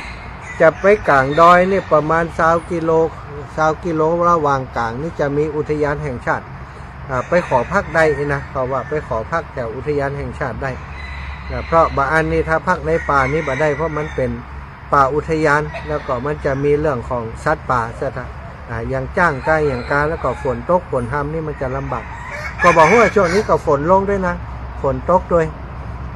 ไปถึงใกล้ๆจะขึ้นอุทยานแห่งชาติน้ำหนาวจะพิจารณาดูอีกทีว่าจะอย่างใดจะเดินขึ้นไป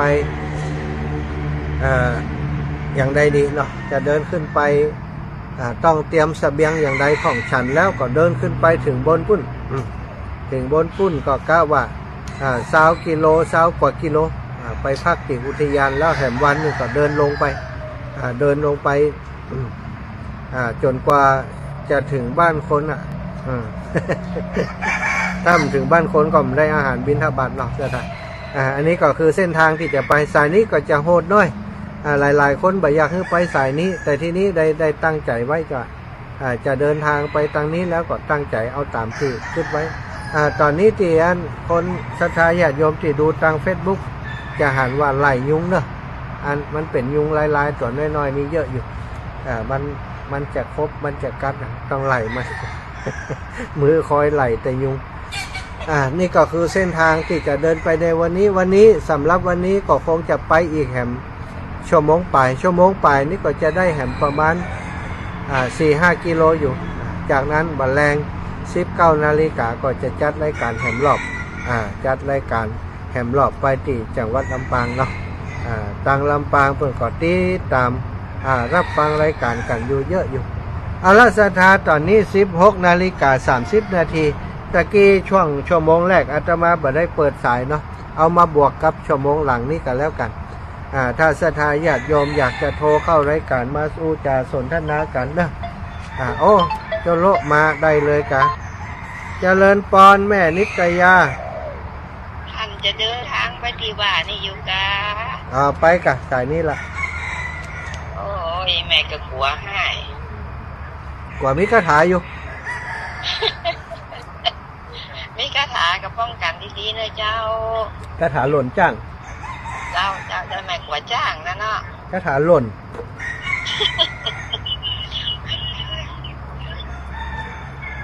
เจ้าให้เดินทางปลอดภัยเนอะ เจ้าแม่ เจ้า สาธุ สาธุจ้าแม่นิตยาปินตาคำหลายคนก็เป็นห่วงเป็นยังเนอะครับ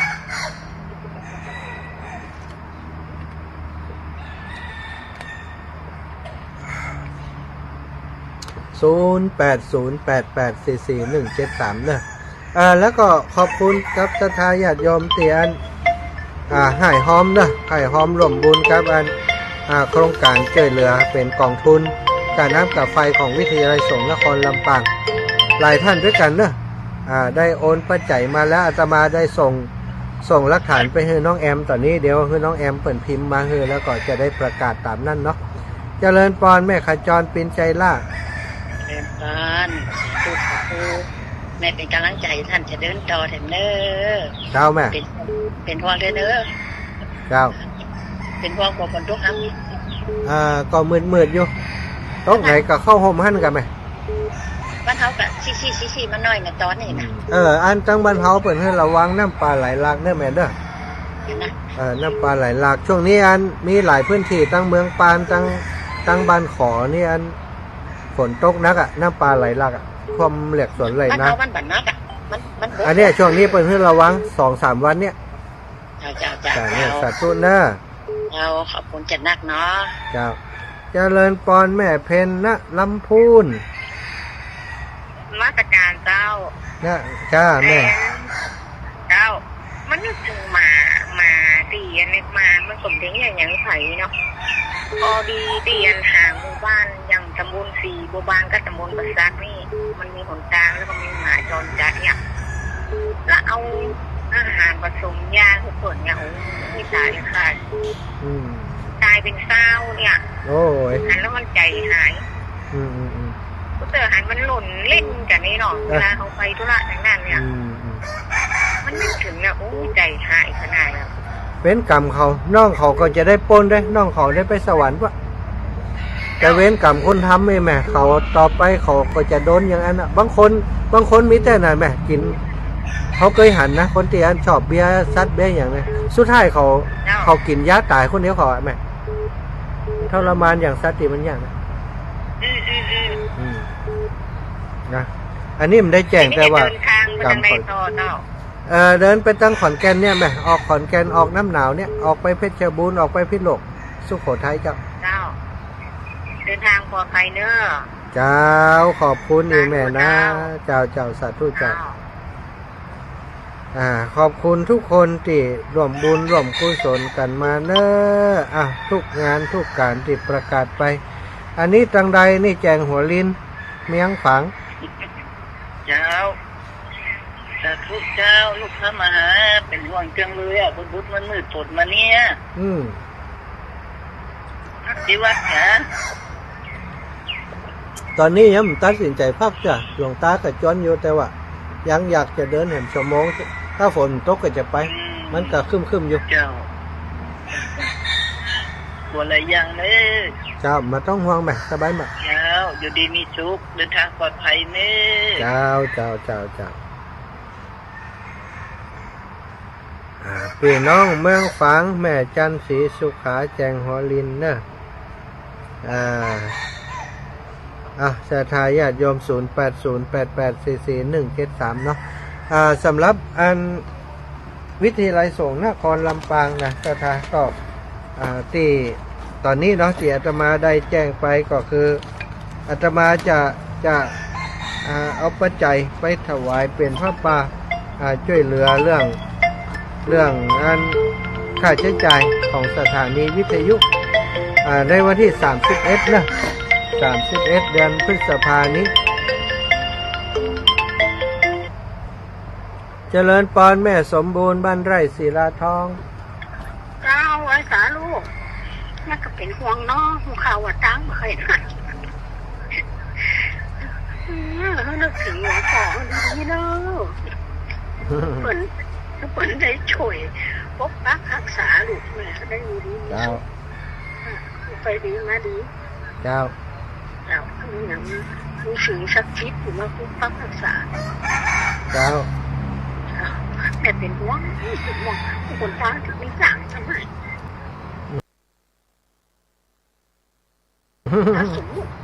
ถ้าสมมติว่าไปเจอก็จะพบแต่ลูกสีลูกเนี่ยจะได้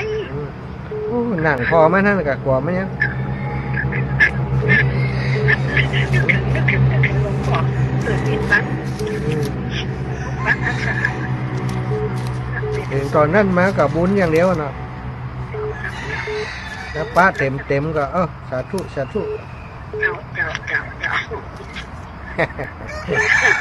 จ้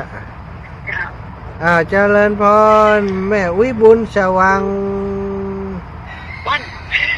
สว่างวัน ไหว้สาพระอาจารย์เจ้าแม่ว่าพักกันดีกว่าค่ำละ ใจมันพักแม่ มันต้องเดินไปแล้วนะพอบ้านเอากระปุกนั่นน่ะกินดูอ่ะแม่ก็เป็นห่วงกันนะโอ้มันไปหลายกิโลถ้าตั้งน้ำหนาวนะก็ต้องเพเขาไปทำงานปุ้นกับจ้างหมดนักเนอะเป็นยังโอ้ยจะไปอยู่วะเนี้ยขับแล้วนะอันนี้ยังไปขอนแก่นอยู่เนี่ยมันน้ำหนาวน้ำเร็วจ้าการน้ำหนาวแหมพุ่นแหม6-7 วันบอกว่าจะถึงพุ่นใจมาเชียงใหม่บ่อยๆเนอะแต่ตัวจะไปห่วงนะจะไปกินเป็นห่วงจะไปกินเฮ็ดทอปเมืองเถินก่อนก็ไปเชียงใหม่กาสาธุขอเดินทางปลอดภัยนะเจ้าสาธุขอบคุณนี่แม่เจ้าเจริญปอนแม่คำมวนเจ้าภาษาเจ้าแม่คำมวนก็ว่ามวนแม่คำอ้วนเจ้าฮะคำอ้วนแม่คำอ้วนเจ้าอ้วนโอ้ยอ้วนคำอ้วนแม่ไปหมู่บ้านน่ะบัญชีธนาคารไหนวะกรุงไทยแม่ได้ยังอ่ะเจ้าได้ระเบิดแล้วก็ได้ชดธนาคารกรุงไทยมันจะขึ้นชื่อเป็นพระมหานพดลเนอะแม่เนอะมีคำเหลืองนะเปิดบัญชีกัน3 คนแต่ว่ามันจะขึ้นอาจารย์คนเดียวนะเป็นบัญชีของกองทุนมันได้ดูแลแบบโปร่งใสน้อยเองอะจะเบิกใจอย่างมันได้มีกรรมการเจ้าขอบคุณอีแม่เนอะกรุงไทยเจ้าขอบคุณเจ้าแม่คำอ้วนเจ้ากำลังจะโอนไปเนี่ยต่อฮึเจ้าบอกเฮกะจำนวนเจ้าสาธุเจริญปอนแม่เกศรชัยวุฒิภาษาเจ้าอีแม่โทรมานี่แม่คือกำลังใจเจ้าแม่ไม่ได้เป็นห่วงลูกหรอกแต่ว่าแม่เชื่อมั่นบารมีลูกต้องสูงส่งเจ้าแม่มันมีเพศภัยอย่างอ่ะเจ้าตั้งใจทำดีต้องดีอย่างเดียวเนาะแม่เนาะไอ้อย่างเกิดแม่ไม่เป็นห่วงท่านนะแม่มือกำลังใจบันไดสาธุขอบคุณอีแม่หลายๆมั่นใจในบุญเนาะแม่เนาะไปถ้ากว่าก็ต้องได้ยะยังแต่ว่าต้องไม่ประมาทต้องไม่ประมาทขอบคุณแม่สีสุรินทวงศ์แม่สีโอนมาแล้ว200 บาทหลายคนนะเปิ่นโอนมาปีแมวพี่ใจก็โอนมาแล้วปีแมวพี่ชัย100 บาทนะแล้วก็ติดส่งในบัญชีไปเนาะหลายคนเนี่ยเปิ่นโอนมานะสำหรับ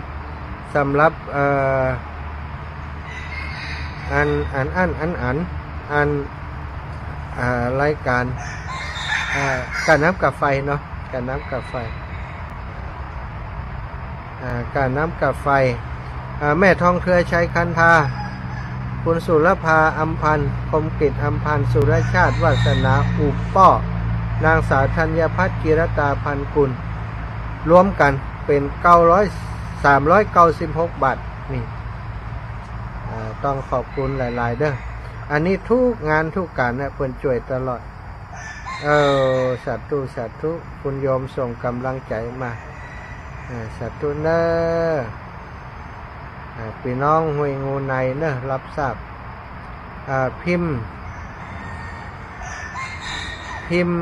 ธรรมะที่กุลสาธุคุณพิมพ์ธรรมะที่กุลคุณพิมพ์ธรรมะที่กุล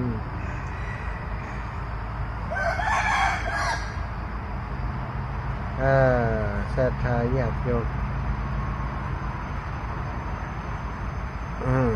จากที่ไหนตั้งใดเห็น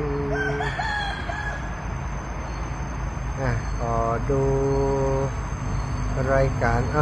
อันนี้แหบอันนี้เปิ้นก็แม่อัมพรแซ่บูแม่สายร่วมทำบุญวันนั้นเนาะที่ปูน500 บาทอนุโมทนาบุญครับแม่แล้วก็มีญาติโยม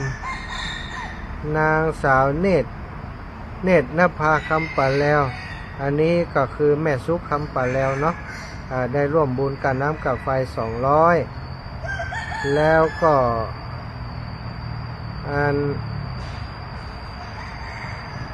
แม่จำนองรังสีสมแหม200พี่แมวสุริสาภูประเสริฐแหม100 บาทขอบคุณนะแล้วหลายๆท่านเปิ้น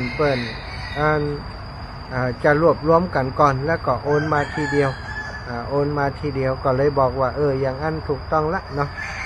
เพราะว่าถ้าฝากซื้อปูนให้แม่วันนารังสีสมอันนี้เรียบร้อยแล้วผมเคยสอนโรงเรียน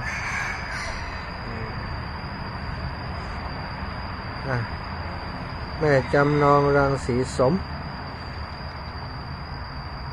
ขอบคุณทุกสายทุกคนนะที่ติดตามแล้วก็พยายามติดต่อมาให้กำลังใจพ่องแล้วก็บางคนเกียรติมาได้แจ้งข่าวบุญข่าวกุศลไประหว่างทางตอนที่ผ่านมาก็คือถวายปูนแก่วัดป่าสวนธรรมะส่องใจได้ปูนไปในเฉพาะของเฮาเนาะร้อยกว่าลูกแล้วก็ของทีมงานของคุณครูชัดวลีคุณครูส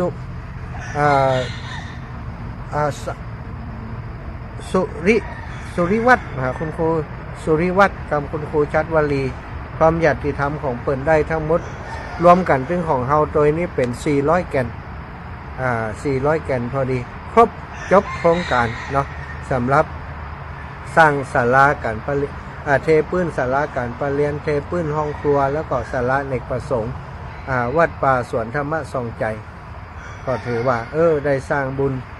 ตลอดเส้นทางนี้กว่าจะไปถึงเชียงใหม่ก็คงได้กุมหลายบุญอยู่ก็เอาบุญทั้งหมดนะธรรมะญาตราเพื่อการศึกษาโดยบุญที่อาตมาได้ทำตลอดตังระหว่างตังนี้ให้กับศรัทธาญาติโยมติดตามที่ให้กำลังใจทุกท่านทุกคนตัวตะกี้ก็ถวายอันหลวงปู่หลวงตาที่เปิ้นอยู่วัดที่เนี้ยเนาะที่วัดที่นี่หลวงตาเปิ้นก็จะเอาปัจจัยนี้ไปซื้อข้าวซื้อหยังเลี้ยงไก่เลี้ยงหมาที่เปิ้นอยู่นี่ถวายเปิ้นไป500กะมานั่งพักจัดรายการก็ได้บุญแหมน้อยก็เป็นปัจจัยที่ศรัทธาเปิ้นถวายระหว่างตังเนาะศรัทธาส่วนหนึ่งก็เก็บไว้สำหรับโอนไปช่วยตีโรงเรียนขนาดเล็กระหว่างทางเปิดทอบซิพร้อมเช้าก็เก็บรวบรวมไว้แล้วก็โอนไปใส่บัญชีไว้ก่อนวันที่30วันที่อาตมาเดินกลับไปถึงวัดบรรพตสถิตเขาก็จะได้ไปถวายปัจจัยพร้อมกันเนอะศรัทธาญาติโยมหลายท่านก็เตรียมที่จะทำผ้าป่ากองน้อยๆไปร่วมบุญธรรมญาตราช่วยเหลือการศึกษาโรงเรียนขนาดเล็กก็ดีใจว่าตอนนี้โรงเรียนเริ่มเข้ารูปเข้ารอยมีรักษาการผู้อำนวยการมาช่วยดูแลแล้วว่าคุณครูเพนซิลิเพ เพนสิรินเนาะเพนสิรินอินตรีซึ่งก็เป็นลูกหลานเป็นญาติพี่น้องกันเป็นผอ.อยู่โรงเรียนป่ายนาวิทยาคมอะไรอย่างเนี้ยแล้วก็ไปเป็นรักษาการผู้อำนวยรักษาการผู้อำนวยการโรงเรียนบ้านทุ่งโป่งอีกตำแหน่งหนึ่งร่วมกับคุณครูดุจดีคำปันซักซึ่งช่วยเหลือเป็นรักษาการเนาะเป็นรักษาการอยู่ก็ต้องขอบคุณกับทางสำนักงานเขตพื้นที่การศึกษาลำปางที่ได้หันความสำคัญของโรงเรียนขนาดเล็กส่งผู้อำนวยการได้ไปช่วยกันพ่อกันก้อยร่วมกับคุณครูที่มีอยู่ที่โรงเรียนแห่ง2 คนและก็อัตราจ้างแห่ง3 คนที่มีอยู่ปัจจุบันก็ถือว่าโรงเรียนของเราตั้งแต่เราต่อสู้กันมาณปัจจุบันก็ถือว่ากำลังเข้าตังเป็นไปในทางที่ดีไปในทางทิศทางที่ดีเนาะก็มีความสุขใจซะท่าหลังจากที่เราทำงานนักมาระยะหนึ่งแล้วก็ปรากฏ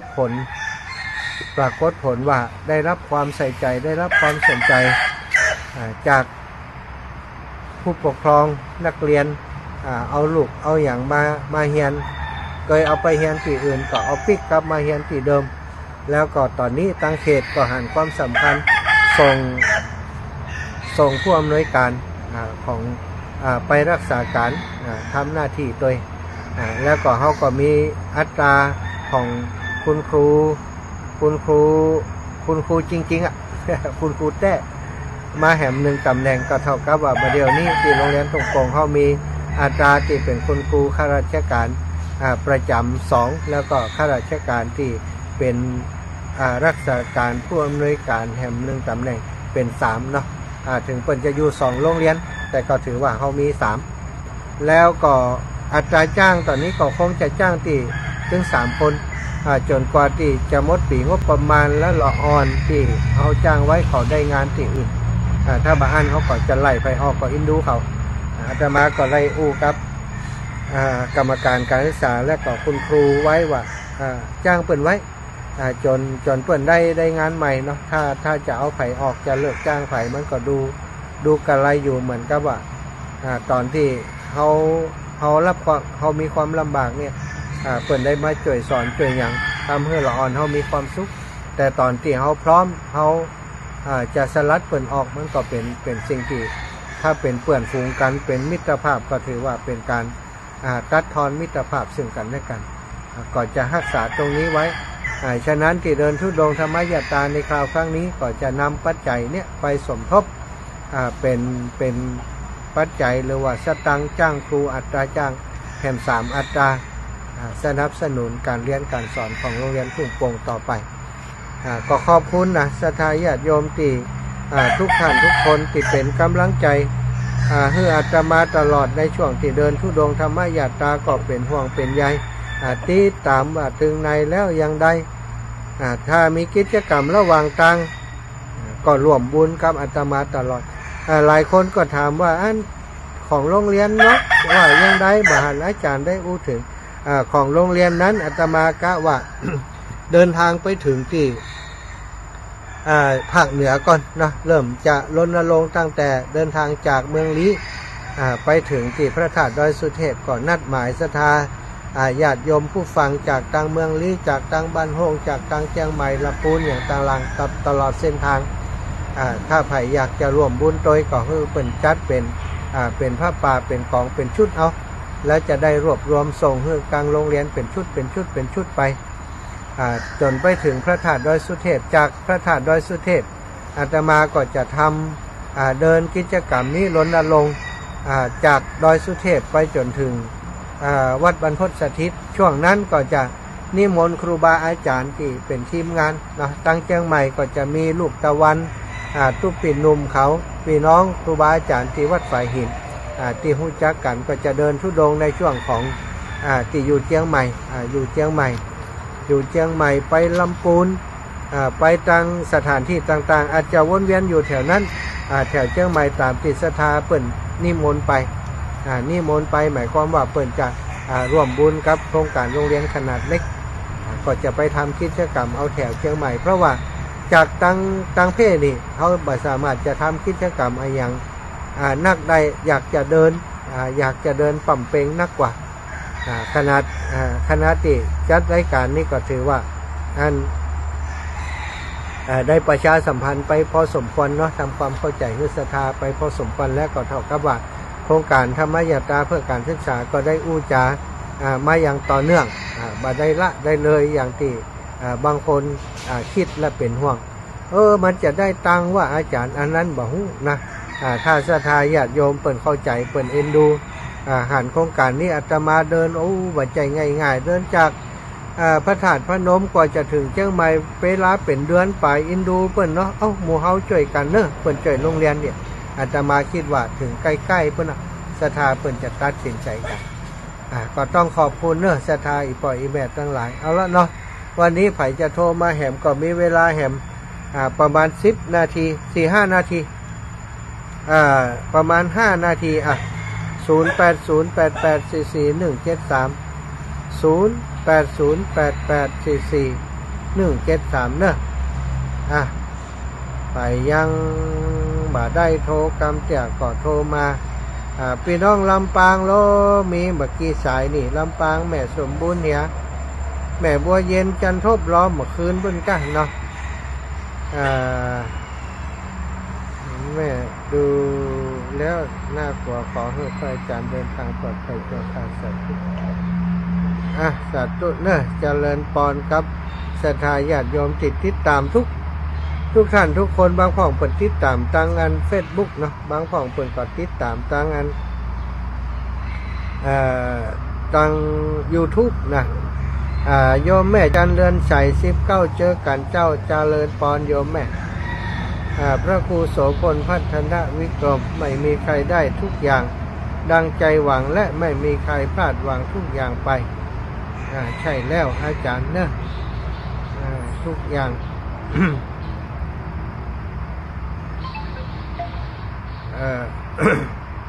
เจริญปอนราชการเจ้าอยู่จังหวัดอย่างเดียวนี่อยู่อุดรจะเข้าแขนก่อนขอนแก่นเนอะข้างแหมเกิงเดียนแหมเดียนนึงนะแหมเดียนก็เดียนเต็มจ้าได้วันน้อยเพราะว่าอย่างอย่างจัดรายการตัวอย่างไปตัวถ้าไปเห็นละไปตัวพัดลม100นึงไข่หอมแม่นะกะวันนั้นว่า200นะ200 200จะละ200บอกว่าเอาบิดไว้ส่งนึงพัดลมนึงเอาพัดลม2ก็ได้เดี๋ยวจะจดนี่เดี๋ยวจะโอนไปจดนี่200แล้วจดหลำแล้วลบเนาะลบถึงมันนี่ใส่ส่งเดี๋ยวจะหอมต่างหากใจง่ายใจมอดนี่ได้200เดี๋ยวไปปล่อยตัวฟังถึงวันตัวฟังเดี๋ยวเปิ้นบ่ได้อีแม่อันช่วยเป็นสะพานบุญให้จิมกะบอกเขาว่าล้อมถุงฮื้อนะอีแม่ปักนั่นเอาอีแม่ต้องโอนนะอีแม่ปักต้นเอาเนอะปักต้นไปคุณเลยแหละปักต้นอีแม่จะเป็นตัวแทนน่ะไปถวายที่อันวัดบรรพตท่านถวายให้อาจารย์นะเป็นตัวแทนปักต้นเอาพี่น้องเขาปักต้นเนาะพี่น้องบ้านวันที่31นะกะที่31เนาะ9 โมงแม่บัวเย็นจันทบกับน้องสุกโยธินในปักต้นไปป้าแก้วเขาบ้านถกหัวจ้างในปักต้นไปน้องติ๊กเขาต้องโอนนะเนาะจำโอนนะแม่ปักต้นไปเดี๋ยวโอนให้กับพัดลมเลยเจ้าสาธุนะแม่เจ้าบุญหักษาแม่อ้วนฉันกำแพงเจ้าแม่ติดตามท่านเราเลยเจ้าอย่างอู้สั้นทางปลอดภัยเลยอู้น้อยเดียวเจ้าขอบคุณเนอะเจ้าอู้น้อยต่อยนักโทรมาติดตามตลอดให้กำลังใจแม่อ้วนสันกำแพงขอบคุณมากพี่น้องสันกำแพง16 นาฬิกา55 นาทีแล้วฮับแหม1 สายพอละสำหรับวันนี้ขอบคุณทุกสายที่โทรมานะตั้งแต่เปิดสายนะเปิดสายมามีไผ่พ่องวันนี้สรุปสายให้ฟังเสียหน่อย แม่อ้วนสันกำแพงแม่บัวเย็นแม่เกสรชัยวุฒิบ้านการกันนกเชียงใหม่แม่คำอวนทะคุณคิดอำเภอเป้าโอ้แม่คำอวน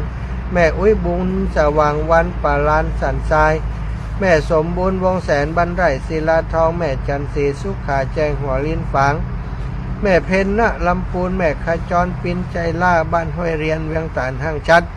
แม่นิตยาปินตาคำนะอันนี้เป็นผู้ติดโทรมาในช่วงของรายการวันนี้ก็ขอความสุขสวัสดีบังเกิดมีแก่สถานาบุญท่านเจ้าทั้งหลายฝากการฝากงานครูบาอาจารย์วันที่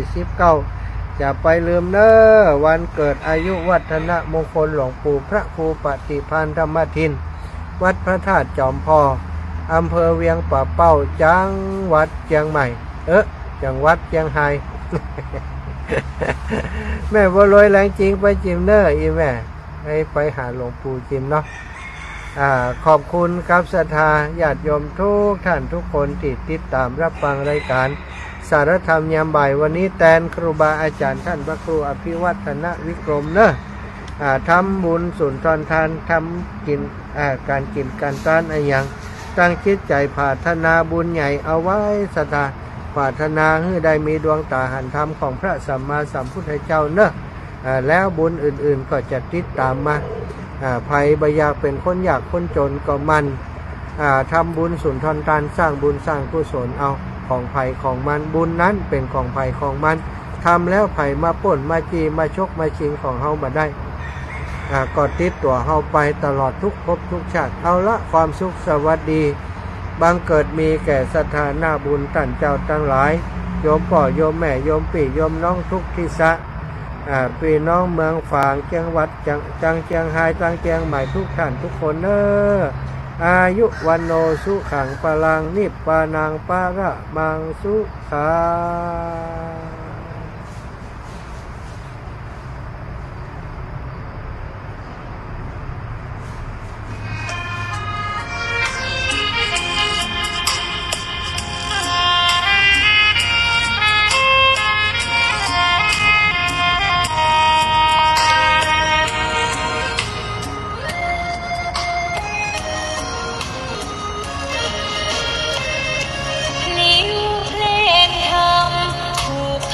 คำเข้าถึงจิตใจ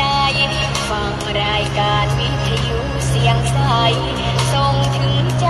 ไปสู่ปลายนาสารธรรมน้อมนำเอาพระศาสดาบอกผู้คนทั่วลาหันมาเข้าวัดฟังธรรมคลื่นเสียงนี้เป็นคลื่นธรรมะจากใจส่งถึงบ้านไกลบ้านไกลฟังได้สุขใจล้ำยามดึกดื่นค่ำคืนมีงานต้องทำเป็นคลื่นสารธรรมเน้นย้ำธรรมะเพื่อนใจเสียงคลื่นธรรมบอกหลักธรรมให้คลายความเหงาฟังเสียงธรรมะเบาเบา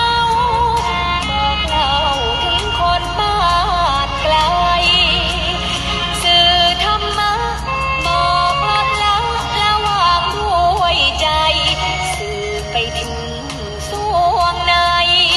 เข้าใจหลักธรรมหลักดีลิ้วเพลงธรรมถูกสัมพันธ์จิตใจร่าเริงฟังสาร